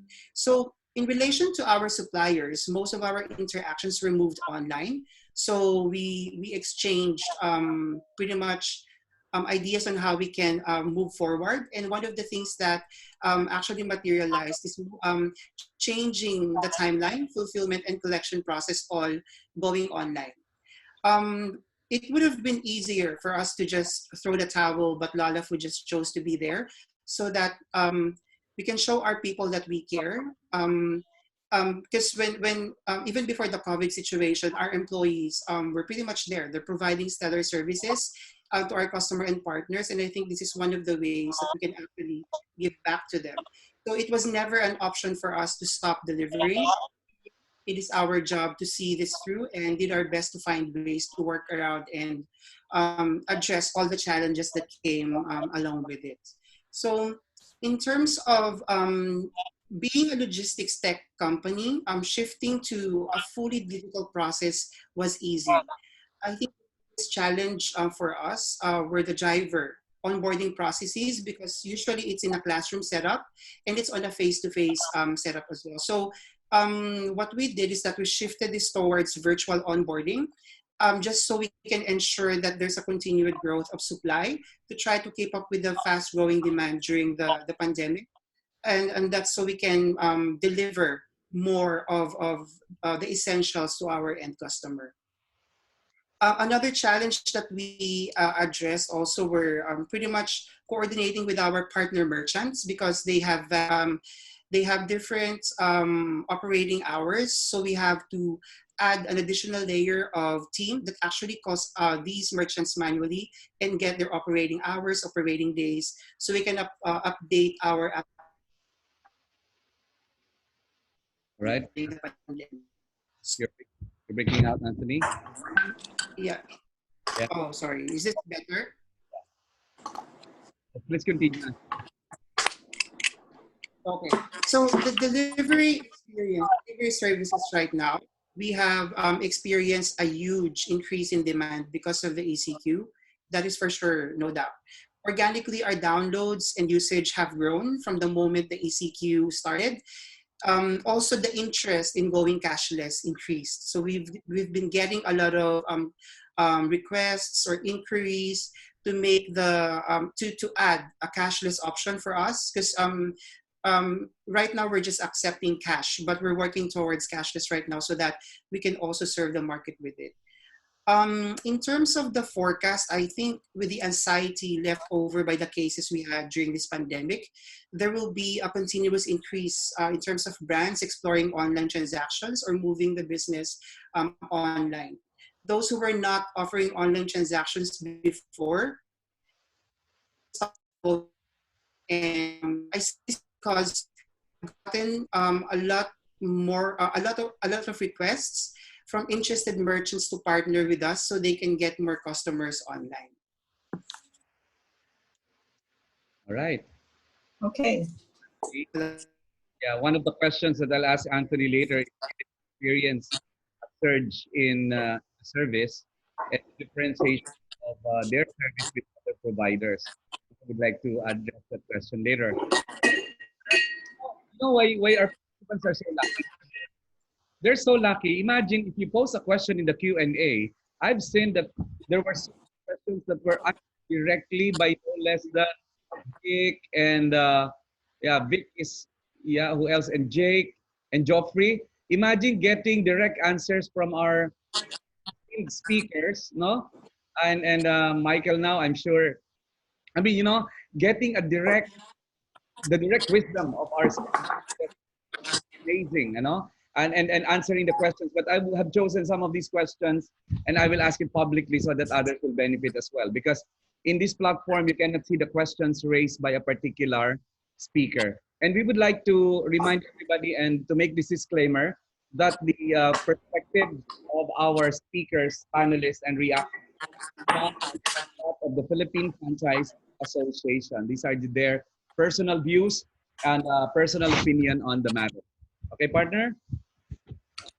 Yes, partner. So are you ready for your set of questions? Because ako may nakaredy na rin talaga kaagad na question. Unahin na natin si Joff kasi medyo siya yung naunang magsalita. I'm sure nabobore na siya although nagsasagot din siya ng ibang tanong. Joff, the question is this. How are people spending in China now? How has it changed? That's the question from Tony. And somebody, Marivic, pointed out a study that more than half still want to buy from brands that advertise.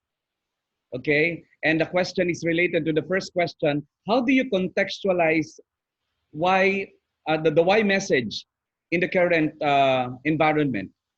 How do you communicate the brand message in the current environment? And as far as China is concerned, how are people spending their money there?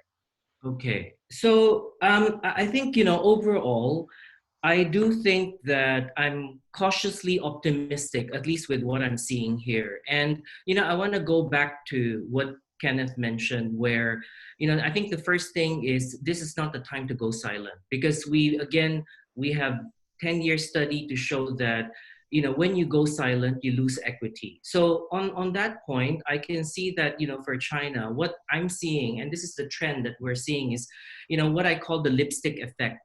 Right. So what is the lipstick effect? It's actually the phenomenon where people tend to buy cheap thrills, whether it's lipstick or little things, and cutting back on big ticket items. So again, I mean, if you look at the sales data in China, car sales and all these big expensive tickets usually happen in the first, during the Chinese New Year, Q1, and obviously that went zero. And where we saw was there's really just an uptick in terms of all these small items. And in fact, what we saw in China is the revenge spending, because, for 3-4 weeks, they were just essentially in home and they couldn't spend. And they were really just spending on little items.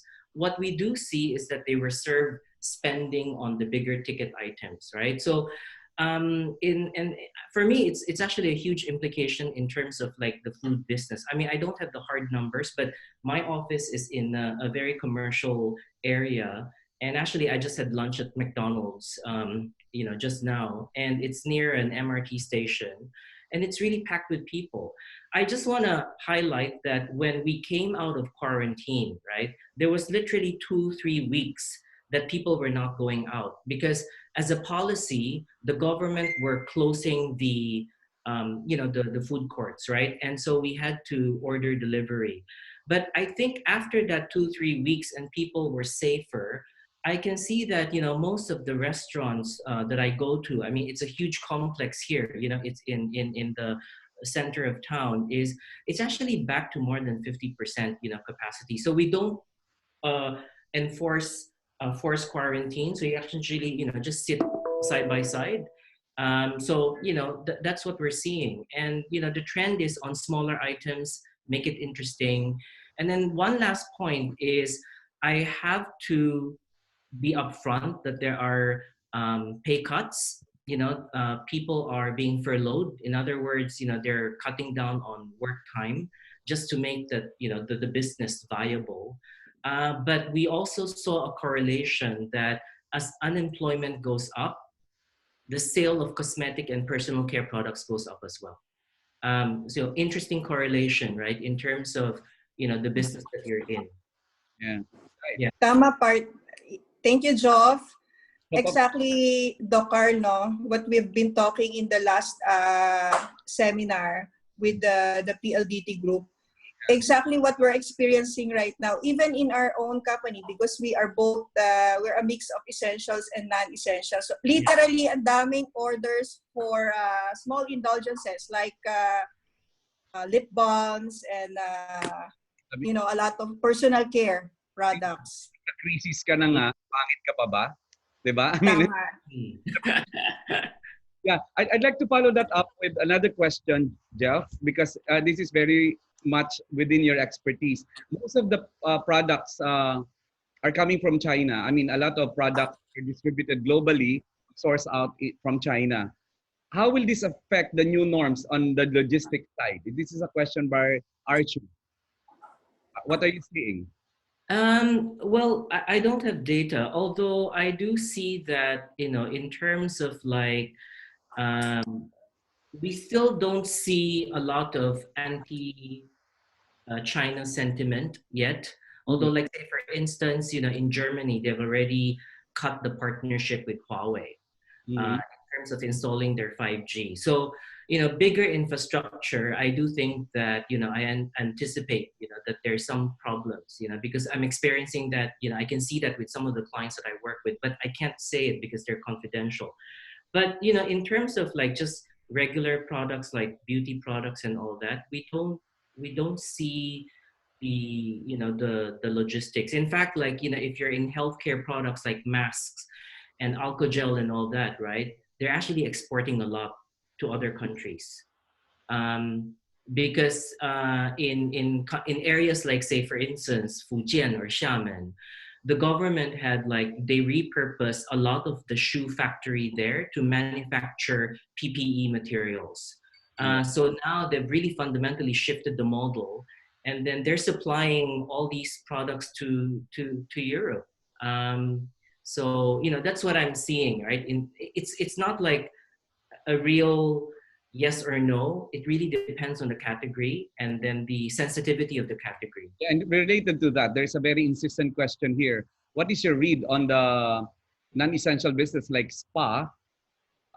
What's your read? How is this spa business responding now in China, considering that many of the Chinese would like to go to massage and other related services?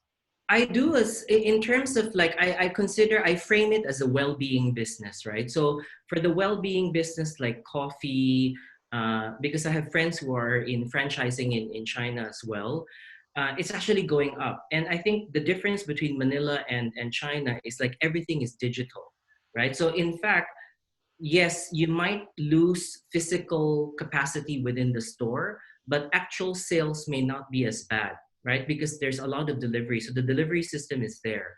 Um, although in terms of like the spa, I do have to say that it's quite difficult because people are still quite worried about the deep physical contact. Of course, if you're having a massage, you have someone touching you and all that. So it's still not yet back to normal. But Mm, like say for instance, manicure, pedicure, hairdressing and all that, right? Where, you can wear mask and you're not as naked, yeah, actually going up.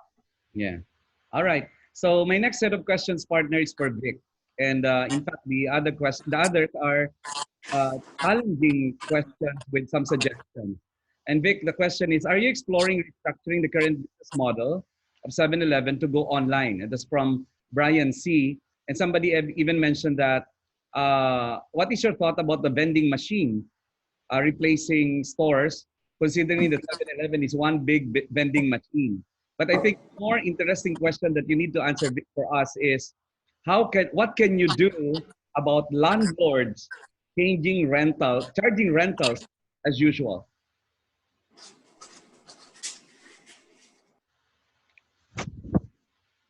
Yeah, yeah, Ah, sorry, go ahead, Vic. Go ahead. muted. Okay. I think anybody who's not looking at his business model has got his head in the sand. Uh, everybody's got to look at their business model. I don't care who you are, Mm, even a supermarket. If I'm a supermarket, I'm going to be really worried about the online supermarkets because that's what people want. They don't want to go to me. They yeah, want home delivery.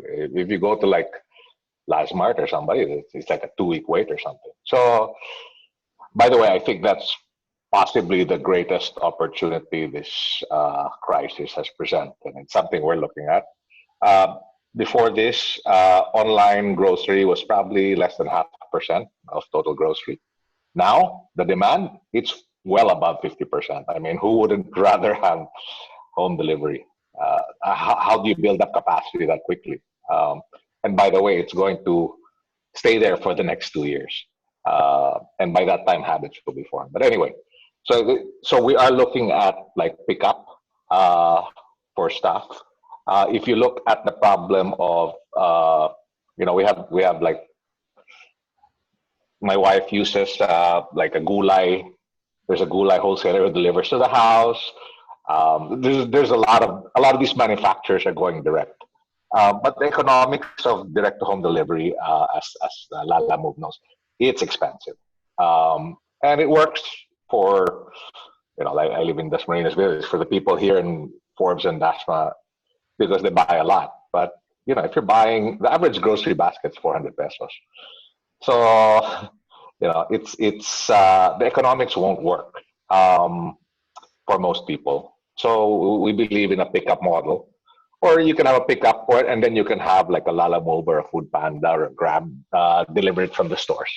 So we're looking at that, and I told my digital team to look at partnering with whoever, as long as they conform to our barcode infra. So a customer has a claim code, they get their package. We've been doing e-commerce for some time like this, and then they go to the register, scan both, and then they walk off with the package.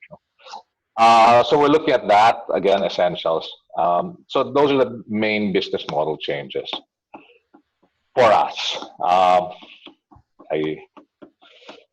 think for everybody else here who's in food, I think it's mostly delivery, delivery and frozen. I'm not sure. I see many others, and so that goes to the next question.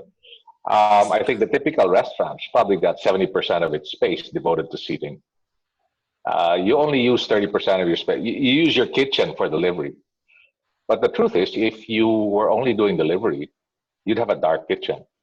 Those cloud kitchens, right? Like the founder of Uber is building. You would have a kitchen that was cheap rent. It would be small because, and it would be near other dark kitchens. It wouldn't be in a high rent area. And it's the same thing with convenience stores. That's why I always refused to get into home delivery before. Because I said, yeah, home delivery might make sense, but it doesn't make sense to deliver it from a high rent convenient location. So now that raises, by the way, the question of, but there we are, no? And so that raises the question of rentals. I do think that, and I'm sure everybody, I'm sure every retail business is looking at renegotiating its rentals, right? Supply and demand. How much demand do you think there is? Supply is kind of fixed. How much demand do you think there is now? Do you think we're expanding at 15, 20% a year? We put the brakes on that, down to zero. So if we're not expanding, who else is expanding? Who's going to be bidding up rents? Nobody.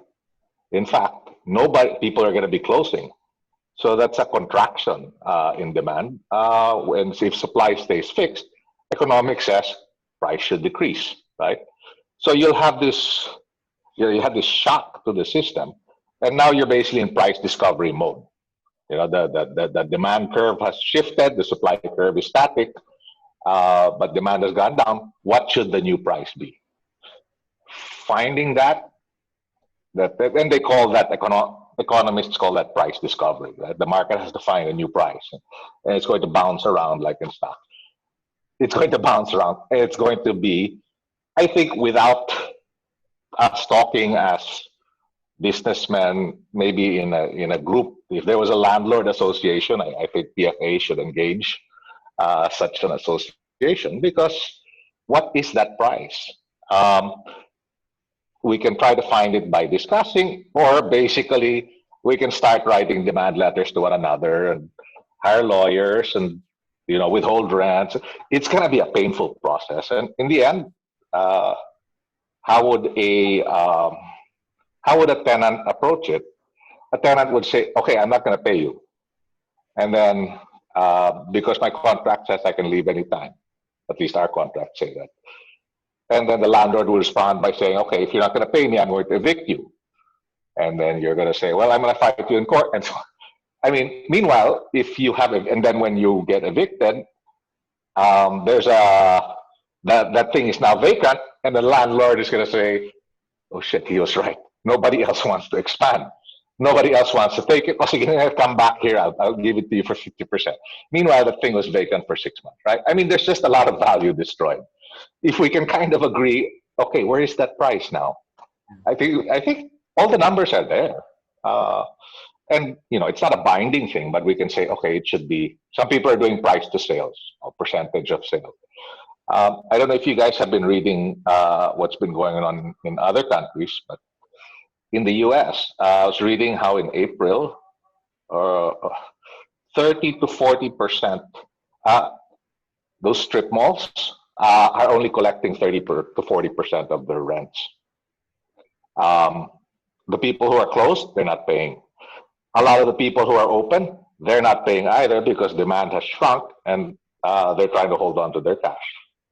So again, this is the U.S. and some of those tenants are national chains. They're big. So I think it'd be a lot better if we could just kind of like all agree, right? In other words, just and I mean, if there was a social norm, okay, hey, this it should be kind of be like this. At least there's a peg for discussing. I mean, it's still going to be one landlord discussing with another, but man, like we don't rent in malls. I'm imagining I have to discuss with 3,000 landlords. Oh my god. Yes.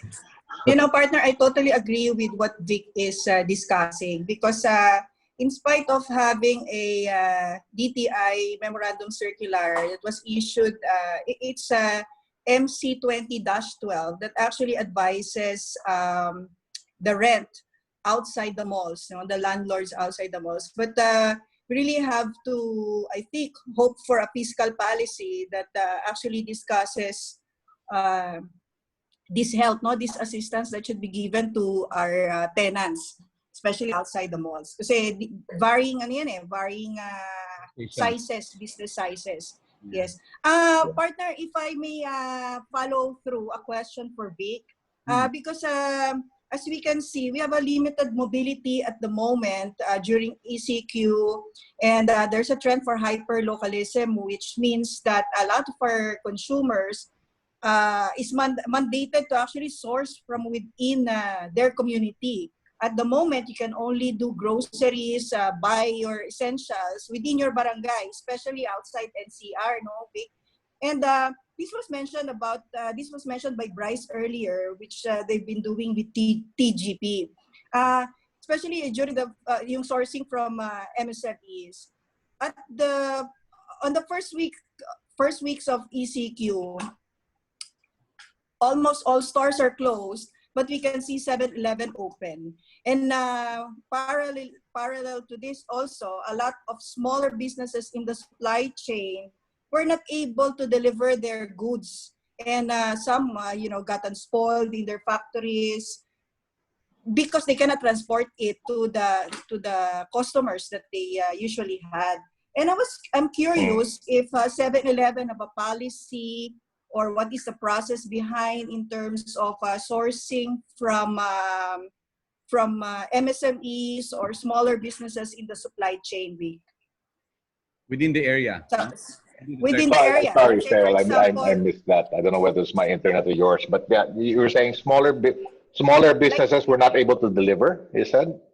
For example, here in Laguna, syempre, when the lockdown happened, a lot of the MSMEs are not able to deliver. So, for example, there are biscuit factories, etc., that they are not able to deliver in Metro Manila to their usual customers, and they were hoping that they can actually supply to chains that are open, especially 7-Eleven. But I know, of course, pre-COVID, there's a criteria or a set of norms how to supply.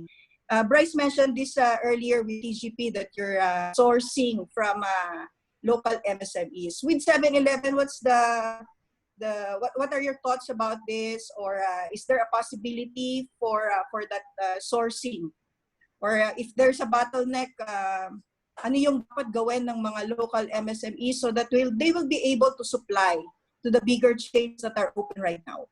We have thanks, Cheryl. We have great difficulty with the accounting. We're not set up for suppliers delivering directly to store. Usually, it's supplier delivers to warehouse, warehouse delivers to store. Because there's a lot of paperwork and so on. No? We only do direct to store delivery for ice cream, ice, uh, ice cream, ice, and special handling things, frozen items.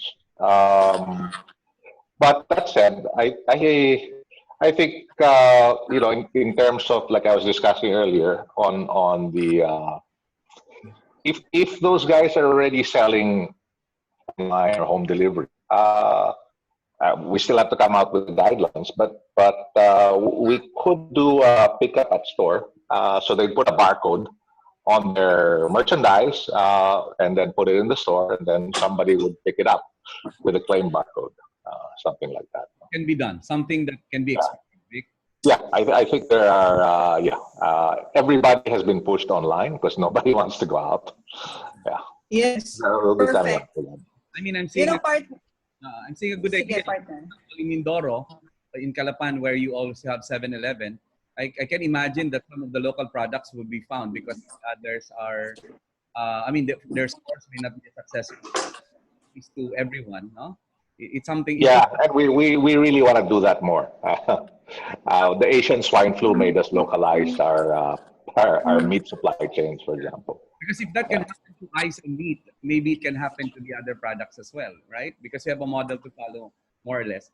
All right. So thanks for that. Thanks for the information. And partner, I have a lumped up question for Kenneth. Let me just focus on this from Ellen, John, and Tina. There is a Thank pattern. you, Vic, about that. Thank you. Yeah. But there are other questions for Vic later. From Ellen, Trina, and John for Kenneth. One says, good that you have seen the in-home consumption as a trend. There's an increase in it. How are you preparing for this? And Ellen is asking, are you seeing the home delivery system replacing restaurants? And also very related is, is there a chance that the online non-store sales will become at par with dine-in? And if this is something you see happening, how are you planning to do that? That's according to John. Ken? Hey, what's the first question again? First Dr. question is, Carl? how are you preparing to that acknowledgement that there is an increase in-home consumption? How are you preparing for it?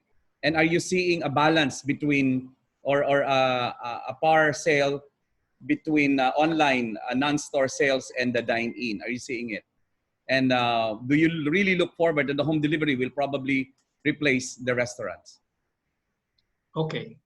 Well, pre-COVID, like what most restaurants had. So most of our business was dine-in business, but we have been seeing a very high growth, although from a small base of other channels of business. So this is really related to McDelivery and our drive-through business, which is really takeout.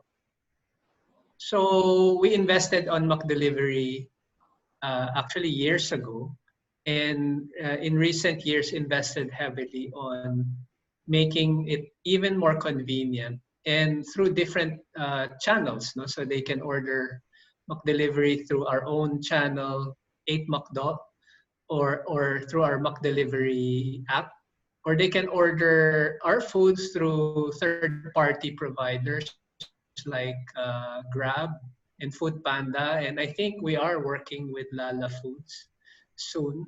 But so I think definitely we recognize that that is driving rapid growth in that segment. And I think what's happening today will only accelerate that and make it actually a bigger channel. In fact, for us, it's now our main channel of business. So I really see delivery as becoming a main driver of business. It will not, it will, what do you call this? It will not be impossible. Yeah. In fact, it's highly possible dining. And we have actually markets around the world, of which, of course, McDonald's markets, we can benchmark each other. There are some McDonald's market where delivery accounts for 30 to 50% of their business. Yeah. And the other channel that we have, which is drive-through, in the U.S., which is, of course, it's a large car market, but as the country develops, that becomes also the same thing here. In the U.S., most restaurants, these quick service restaurants, their business is like 60 to 70% drive-through. So that's why you will see maybe their dine-in, capacities are actually reduced. So that is possibly a picture of what it will look like post-COVID. But I think we shouldn't forget that at some point in time, a vaccine will be found, or a cure will be found, and they're saying it's a year to 18 months away. So when that happens, I think the stigma of physical contact or being near each other, that will slowly dissipate also. So, but I definitely agree with the observations of your questions given, that definitely online delivery, in-home dining, or even out of home, but not in the restaurant, will definitely increase. Yes, and that is considering one question follow-up is, that's considering that we are not yet in that technological advancement that could be similar to China. How will that affect? And a related question before I ask the question for Dr. Alan is, what marketing activities will you prioritize the next post-COVID scenario? Yeah. So obviously, you want to stimulate demand using your available channels of business. And so for us, we're gearing our product packages. For example, we're promoting more, let's say, what we call our McShare box, which is a chicken, it's like bulk. It's not for single person, because we know that in-home dining is increasing, and there are more household. It's a bigger household now that the order is for. And so we're tailoring our product packaging. We also invested, like I said, heavily on digital and going cashless. So we know that cashless will be big. If I know China is well ahead of us, but we will get there. In fact, I know that the government actually prioritized it. They wanted 20% cashless already by this year or 2021. And I think it will just accelerate. So government is using that venue now, the likes of PayMaya, which is our partner, or GCash. They will definitely shoot up in usage. And that will be the mode of payments going forward. So we're ready for that. Our channels of business, whether it's drive-through, takeout, or McDelivery, will be ready for that. Thank you very much. And I would ask the general question that has something to do with franchising to Dr. Alan, being the current chairman partner, right, of the Philippine Franchise Association. But of course, still, his answer is not reflective of that of the Philippine Franchise Association. Will you still encourage new franchisees, Dr. Alan? That's the question. And to expand the business in the current situation, and of course, tell us and encourage us or convince us that franchising is still good in this crisis time. Okay. Yeah. Well, I'll talk in behalf of my brand. First, Dr. Alan, yes. I think your microphone is not working so well. Can you please just use the microphone of your laptop? Can you? Yeah. Oh, disconnect. okay. Wait. There is an echo at the same time. It's muffled. Yeah, because of course, being and another question that I will probably ask is, what else can franchising do to respond to this situation? Yeah, go ahead, Dr. Alan.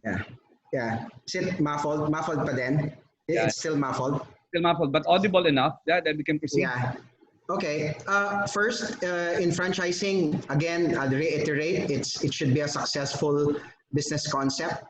Now that everything has been disrupted, I think I would go for wait and see attitude, meaning I'll assess first my concept if it's still successful before I go and sell another franchise. Because if the existing franchisees or concept is not even working, why sell? So the first thing that you're going to do is assess yourself first. Is my business concept still relevant to COVID times? No, and everybody's saying that it's everybody's going to online selling and everything, but if your business, let's say, is about what Geoff was saying, is about spa or massage, or I don't think you can expand that on a franchise mode. All right. So I think wait for a while, uh, put a stop on it. Just like what Vic is saying. Reassess everything. I think that there's the whole year ahead to reassess. But if you come from a concept that is doing so well and has surged double or triple, then I would go for the jugular and do franchising on it the soonest possible time. Yeah. Because it is in tune with the times. So, but with the number of concepts now in the market, how many are they? So, in general, I think it's really very difficult to do franchising or even expansion.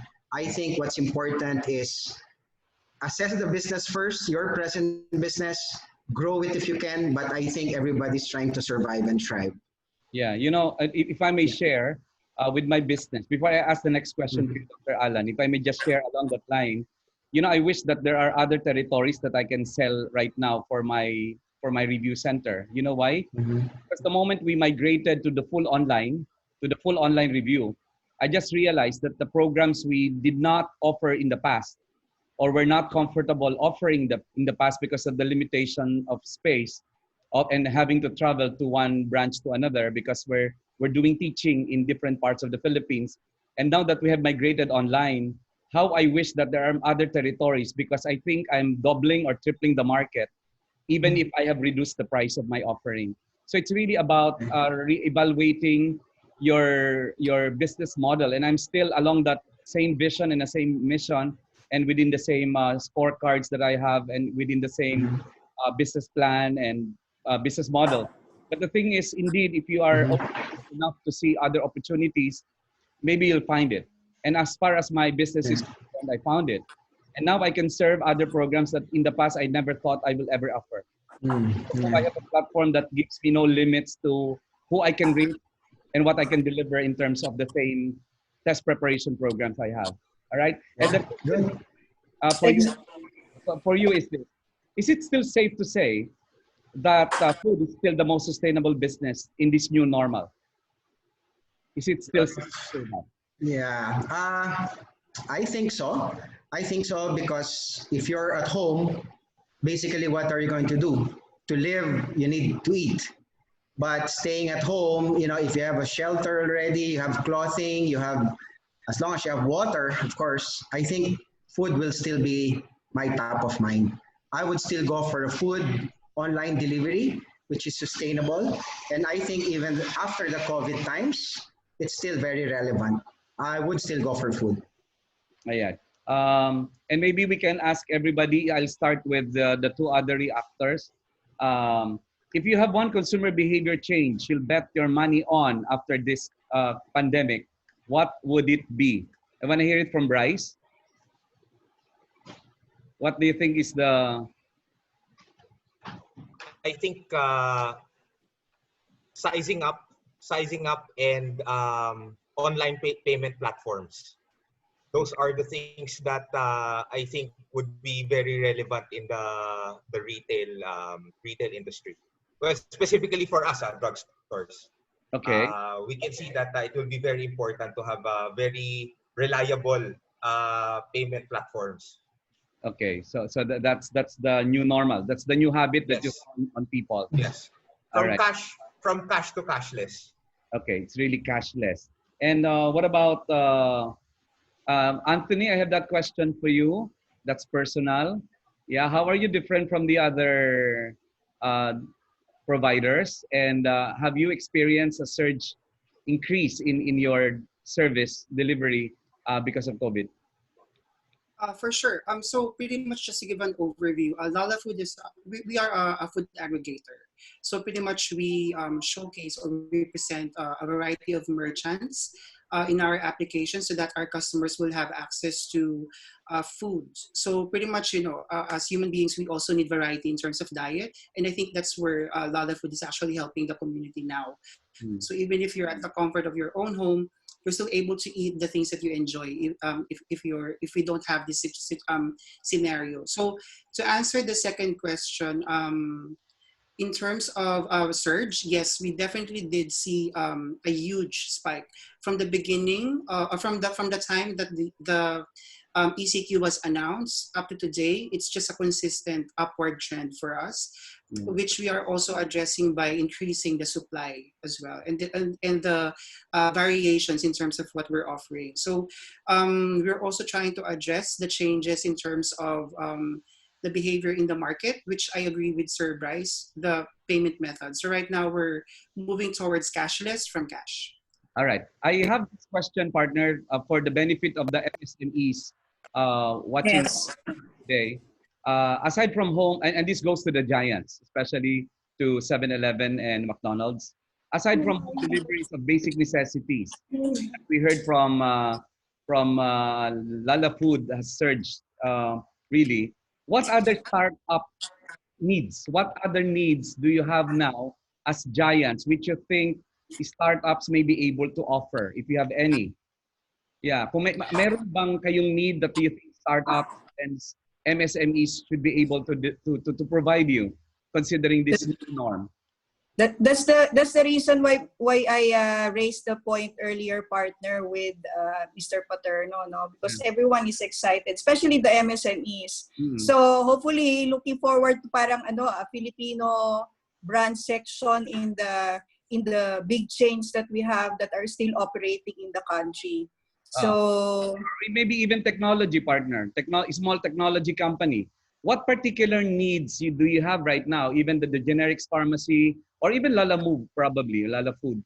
And of course, Dr. Alan's business, you're big enough to be a target of, to be served by our MSMEs. If any, what are those? Ken, can you share with us any need perceived, present and future? Okay. It's common for people to want to supply, let's say, our business, commonly thought of are the raw materials or ingredients, right, to our products. All right. And but that's kind of difficult to do because of our big volume needs. So you need to be a really, really large producer that is able to meet all the stringent quality requirements, safety requirements that a brand like ours requires. No, but just thinking about it, there are many processes that a company, not just McDonald's, but many companies use and they're always looking for ways to make it more efficient. Whether it's in their back office processes or the maintenance of the restaurants, the maintenance of the restaurant's equipments. So actually, I asked, it would be good for these entrepreneurs to look beyond the common, because there will also be a lot of competition there. You things like food or the packaging, but there are many things inside the workings of a company where they can provide a lot of value and maybe innovation to help the company save money. So if a company can do that for us, we'd certainly be willing to look at them. All right. And Vic, any?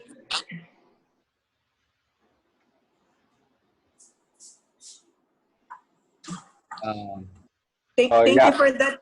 Thank you. Okay, Vic. Yes, please. Yeah, so I'm going to go back to that e-commerce thing. We have our own dreams of online grocery, but that's for dry. That's for packaged goods. Um, but when you shop, you buy packaged goods, you buy frozen meat, you buy vegetables. Um, I think that possibly one of the great opportunities, and this is not something we'll enter because it's likely to be a fragmented space. I think if you look at what happened, a lot of farmers couldn't get their produce uh, into Manila. The whole trading, wholesaling system kind of broke down. Because of the checkpoints, maybe there's a cash squeeze. I'm not sure. So there are a lot of these players that emerged just going direct from farm to home. And I think that's always been the dream naman, diba? Take out the middleman. So if I were like an entrepreneur, especially in near farming community, I think this is the best chance to disintermediate the middlemen. I mean, look at what Geoffrey showed in China. Everything was packaged, right? Um, in the supermarket. Guess who should be packaging that? It should probably be the farmer because he packaged it first, and besides, he's got the lowest labor cost. And then maybe he should have a barcode, and it should go through a transport intermediary, and then go to either to home or to our stores for pickup. I think that area, exploring that intersection of farm and home delivery, or meat plant and home delivery, I think that would be really interesting, and it's not probably not going to be dominated by the guys. I think you'll have medium-sized players. There'll be several of them because each one will have its own relationships with different farmers or different. I think that will be a good MSME play that has just emerged now because people want home delivery. All right. What about Bryce? Yes, thank you. Thank you, Bryce. Yeah. Yeah. Time check for us, 4:23. We're so engrossed, but it's 4:23, and we still have thousands in Facebook and about more than 700 right here. So thank you really for staying. Yes, Bryce. yeah, for us, no, there's a lot of shortage in terms of our fast-moving OTC category. I think I mentioned also kanina no na there should be policy changes in the FDA. For us kasi in the pharmacy business, it's not really easy to just come in as a supplier because of all the regulations that you need a supplier needs to meet before supplying. So yes, we need a lot of galenicals, we need a lot of vitamins, but these suppliers should also be registered in the FDA. So I think that is the challenge. That will be the challenge. But the need is there. I really believe that the need is there. But I think the one obstacle that we need to think of is the accreditation process. Yeah. But there will be a lot of opportunities. I'm sure. So it's really enabling the MSME partner to comply with those standards set Yes. by But if they are able to comply, it's gonna be maraming supply, kaya ay maraming need, so they can really supply. Okay, thank you. Yes, thank you for that. Yes, partner, tama that you're raising that because the reason why I'm also, pointing it, because this is an opportune time for a lot of our MSMEs to level up their safety and their quality protocols so that they may be able to supply the big chains. Kasi yung binabanggit nga kanina ni Kenneth, iba kasi yung requirement and the procedural requirements for example for McDonald's, so that if you're be able to supply with McDonald's or with 7-Eleven, iba yung iba yung procedural requirements niyan, so that from the supply end, the MSMEs, if they want to be part of that value chain of the supply chain, they should level up, no, to a certain standard. Yung ang sinasabi nga lang natin dito, partner, is that the opportunity can be opened to more players. All So right. thank you for that, Bryce. Yes, partner. Yeah. Of course, I'd like to acknowledge the presence of our current PFA chair, si Richard Sanz. Hi, Rich. And he's watching from somewhere. And Dr. Alan, of course, is our immediate past chairman. I'd like to take advantage of the presence of our good friend from China, our consultant from China, and asking this question. Joff, if there is something Philippines should learn from the China experience, and the Filipino business should learn from the China experience, what is that? I think the first one is safety, because when people feel safe, they will just be more open to get out and go out. So that's what we learned. So, you know, the traffic in the restaurants and everything, as long as they see the people are practicing good hygiene, you know, there's just a higher traffic, you know, for one. And I do think that some from the panelists already mentioned, we just need to go more digital.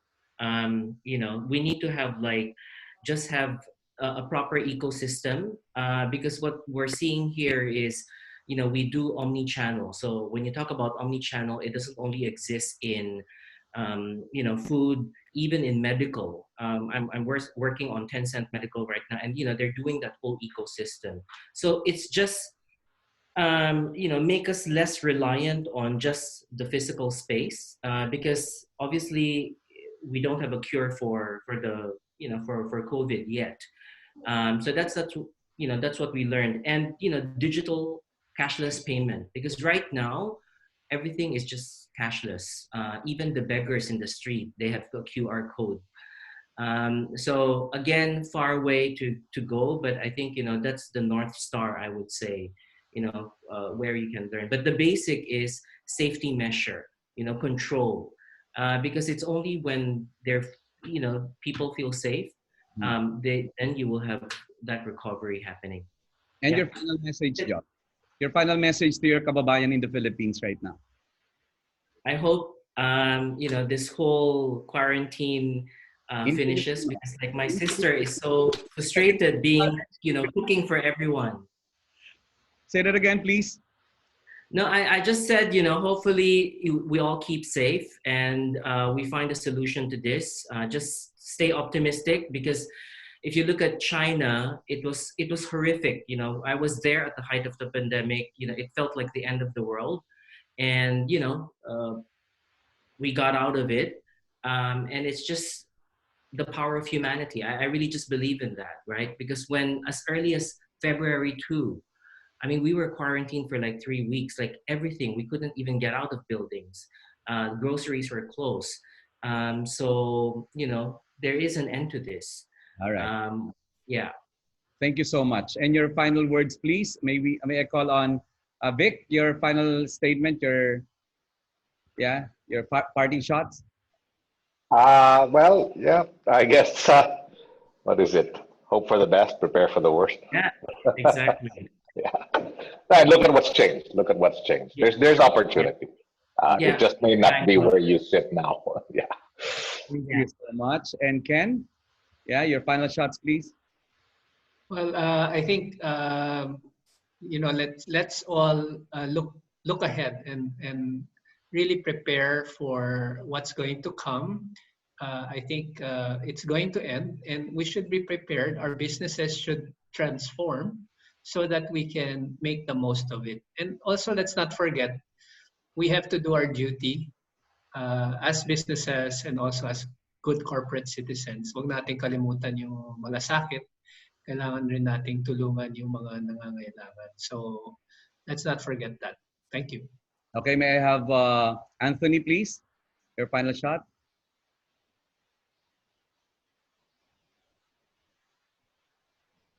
Okay, so for me, together is an important word right now. It serves as a reminder that the shift to the normal is endured together, and that we will again see the world beyond our homes together and not one less once this is over. So for PFA, thank you so much for inviting Lala Food for this e-Kapiya. All right, and Bryce? I'm really very hopeful for post-COVID times, no. And I really believe that it's about businesses working together, so that we can overcome this crisis. So that's it for me. All right, and Dr. Alan. Yes. Well, for me, I'm also very hopeful. I'm very optimistic. I think the faster you adapt, then eventually everybody grows again. So just be optimistic. Thank you. All right, partner. You know, I connected all these their statements. They said, power of humanity, hope for the best, look ahead together to overcome and be fast in adaptation. And they are all very interconnected. And there seems to be a very solid message in this fourth ikapihan that the power of humanity can do nothing but hope for the best as we look ahead, working and overcoming together and adapting, because the conclusion is this is gonna end. And it's our choice on what kind of ending we want in this story. And partner? Yes, partner. So I think we have a lot of announcements also for our seminars that we will look forward to. Partner, kanina may mga questions asked about franchising, no? So while franchising is really good at good times, there's also a study shows that a lot of opportunities also during crisis. So in fact, we receive a lot of inquiries from PFA member brands about these inquiries. So we will be having a seminar on May 8th about that. So please tune in to our FB page. I also have my own set of takeaways, partner, if I may share, from our speakers. No? Tama yung mga sinabi mo. And so sabi nga, if immunity is actually congruent to prevention and wellness as shared by Doc Alan. I also like the be hopeful but be conservative. And amidst all of this, it is really before brand and business, people first, partner. So if we are not in a position to help out others, at least we should be resilient at the moment as an individual and as a business to be able to help the government, which is overstressed na, no, partner? Yes. All right. Okay, and I put it in one sentence, partner. And this is contextualized based on their final statement. We have to believe in the power of humanity and hope for the best as we look ahead, work together to overcome, and adapt quickly together, because there is an ending to this. This has been Dr. Carl Balita, and thank you for joining us in this fourth ikapihan of the Philippine Franchise Association. And partner? Thank you. Panelists, this is Cheryl Quintana from the Philippine Franchise Association. Until the fifth ikapihan of the PFA. Thank you so much, everybody. Thank you. Goodbye. Bye-bye. Thank you. Bye.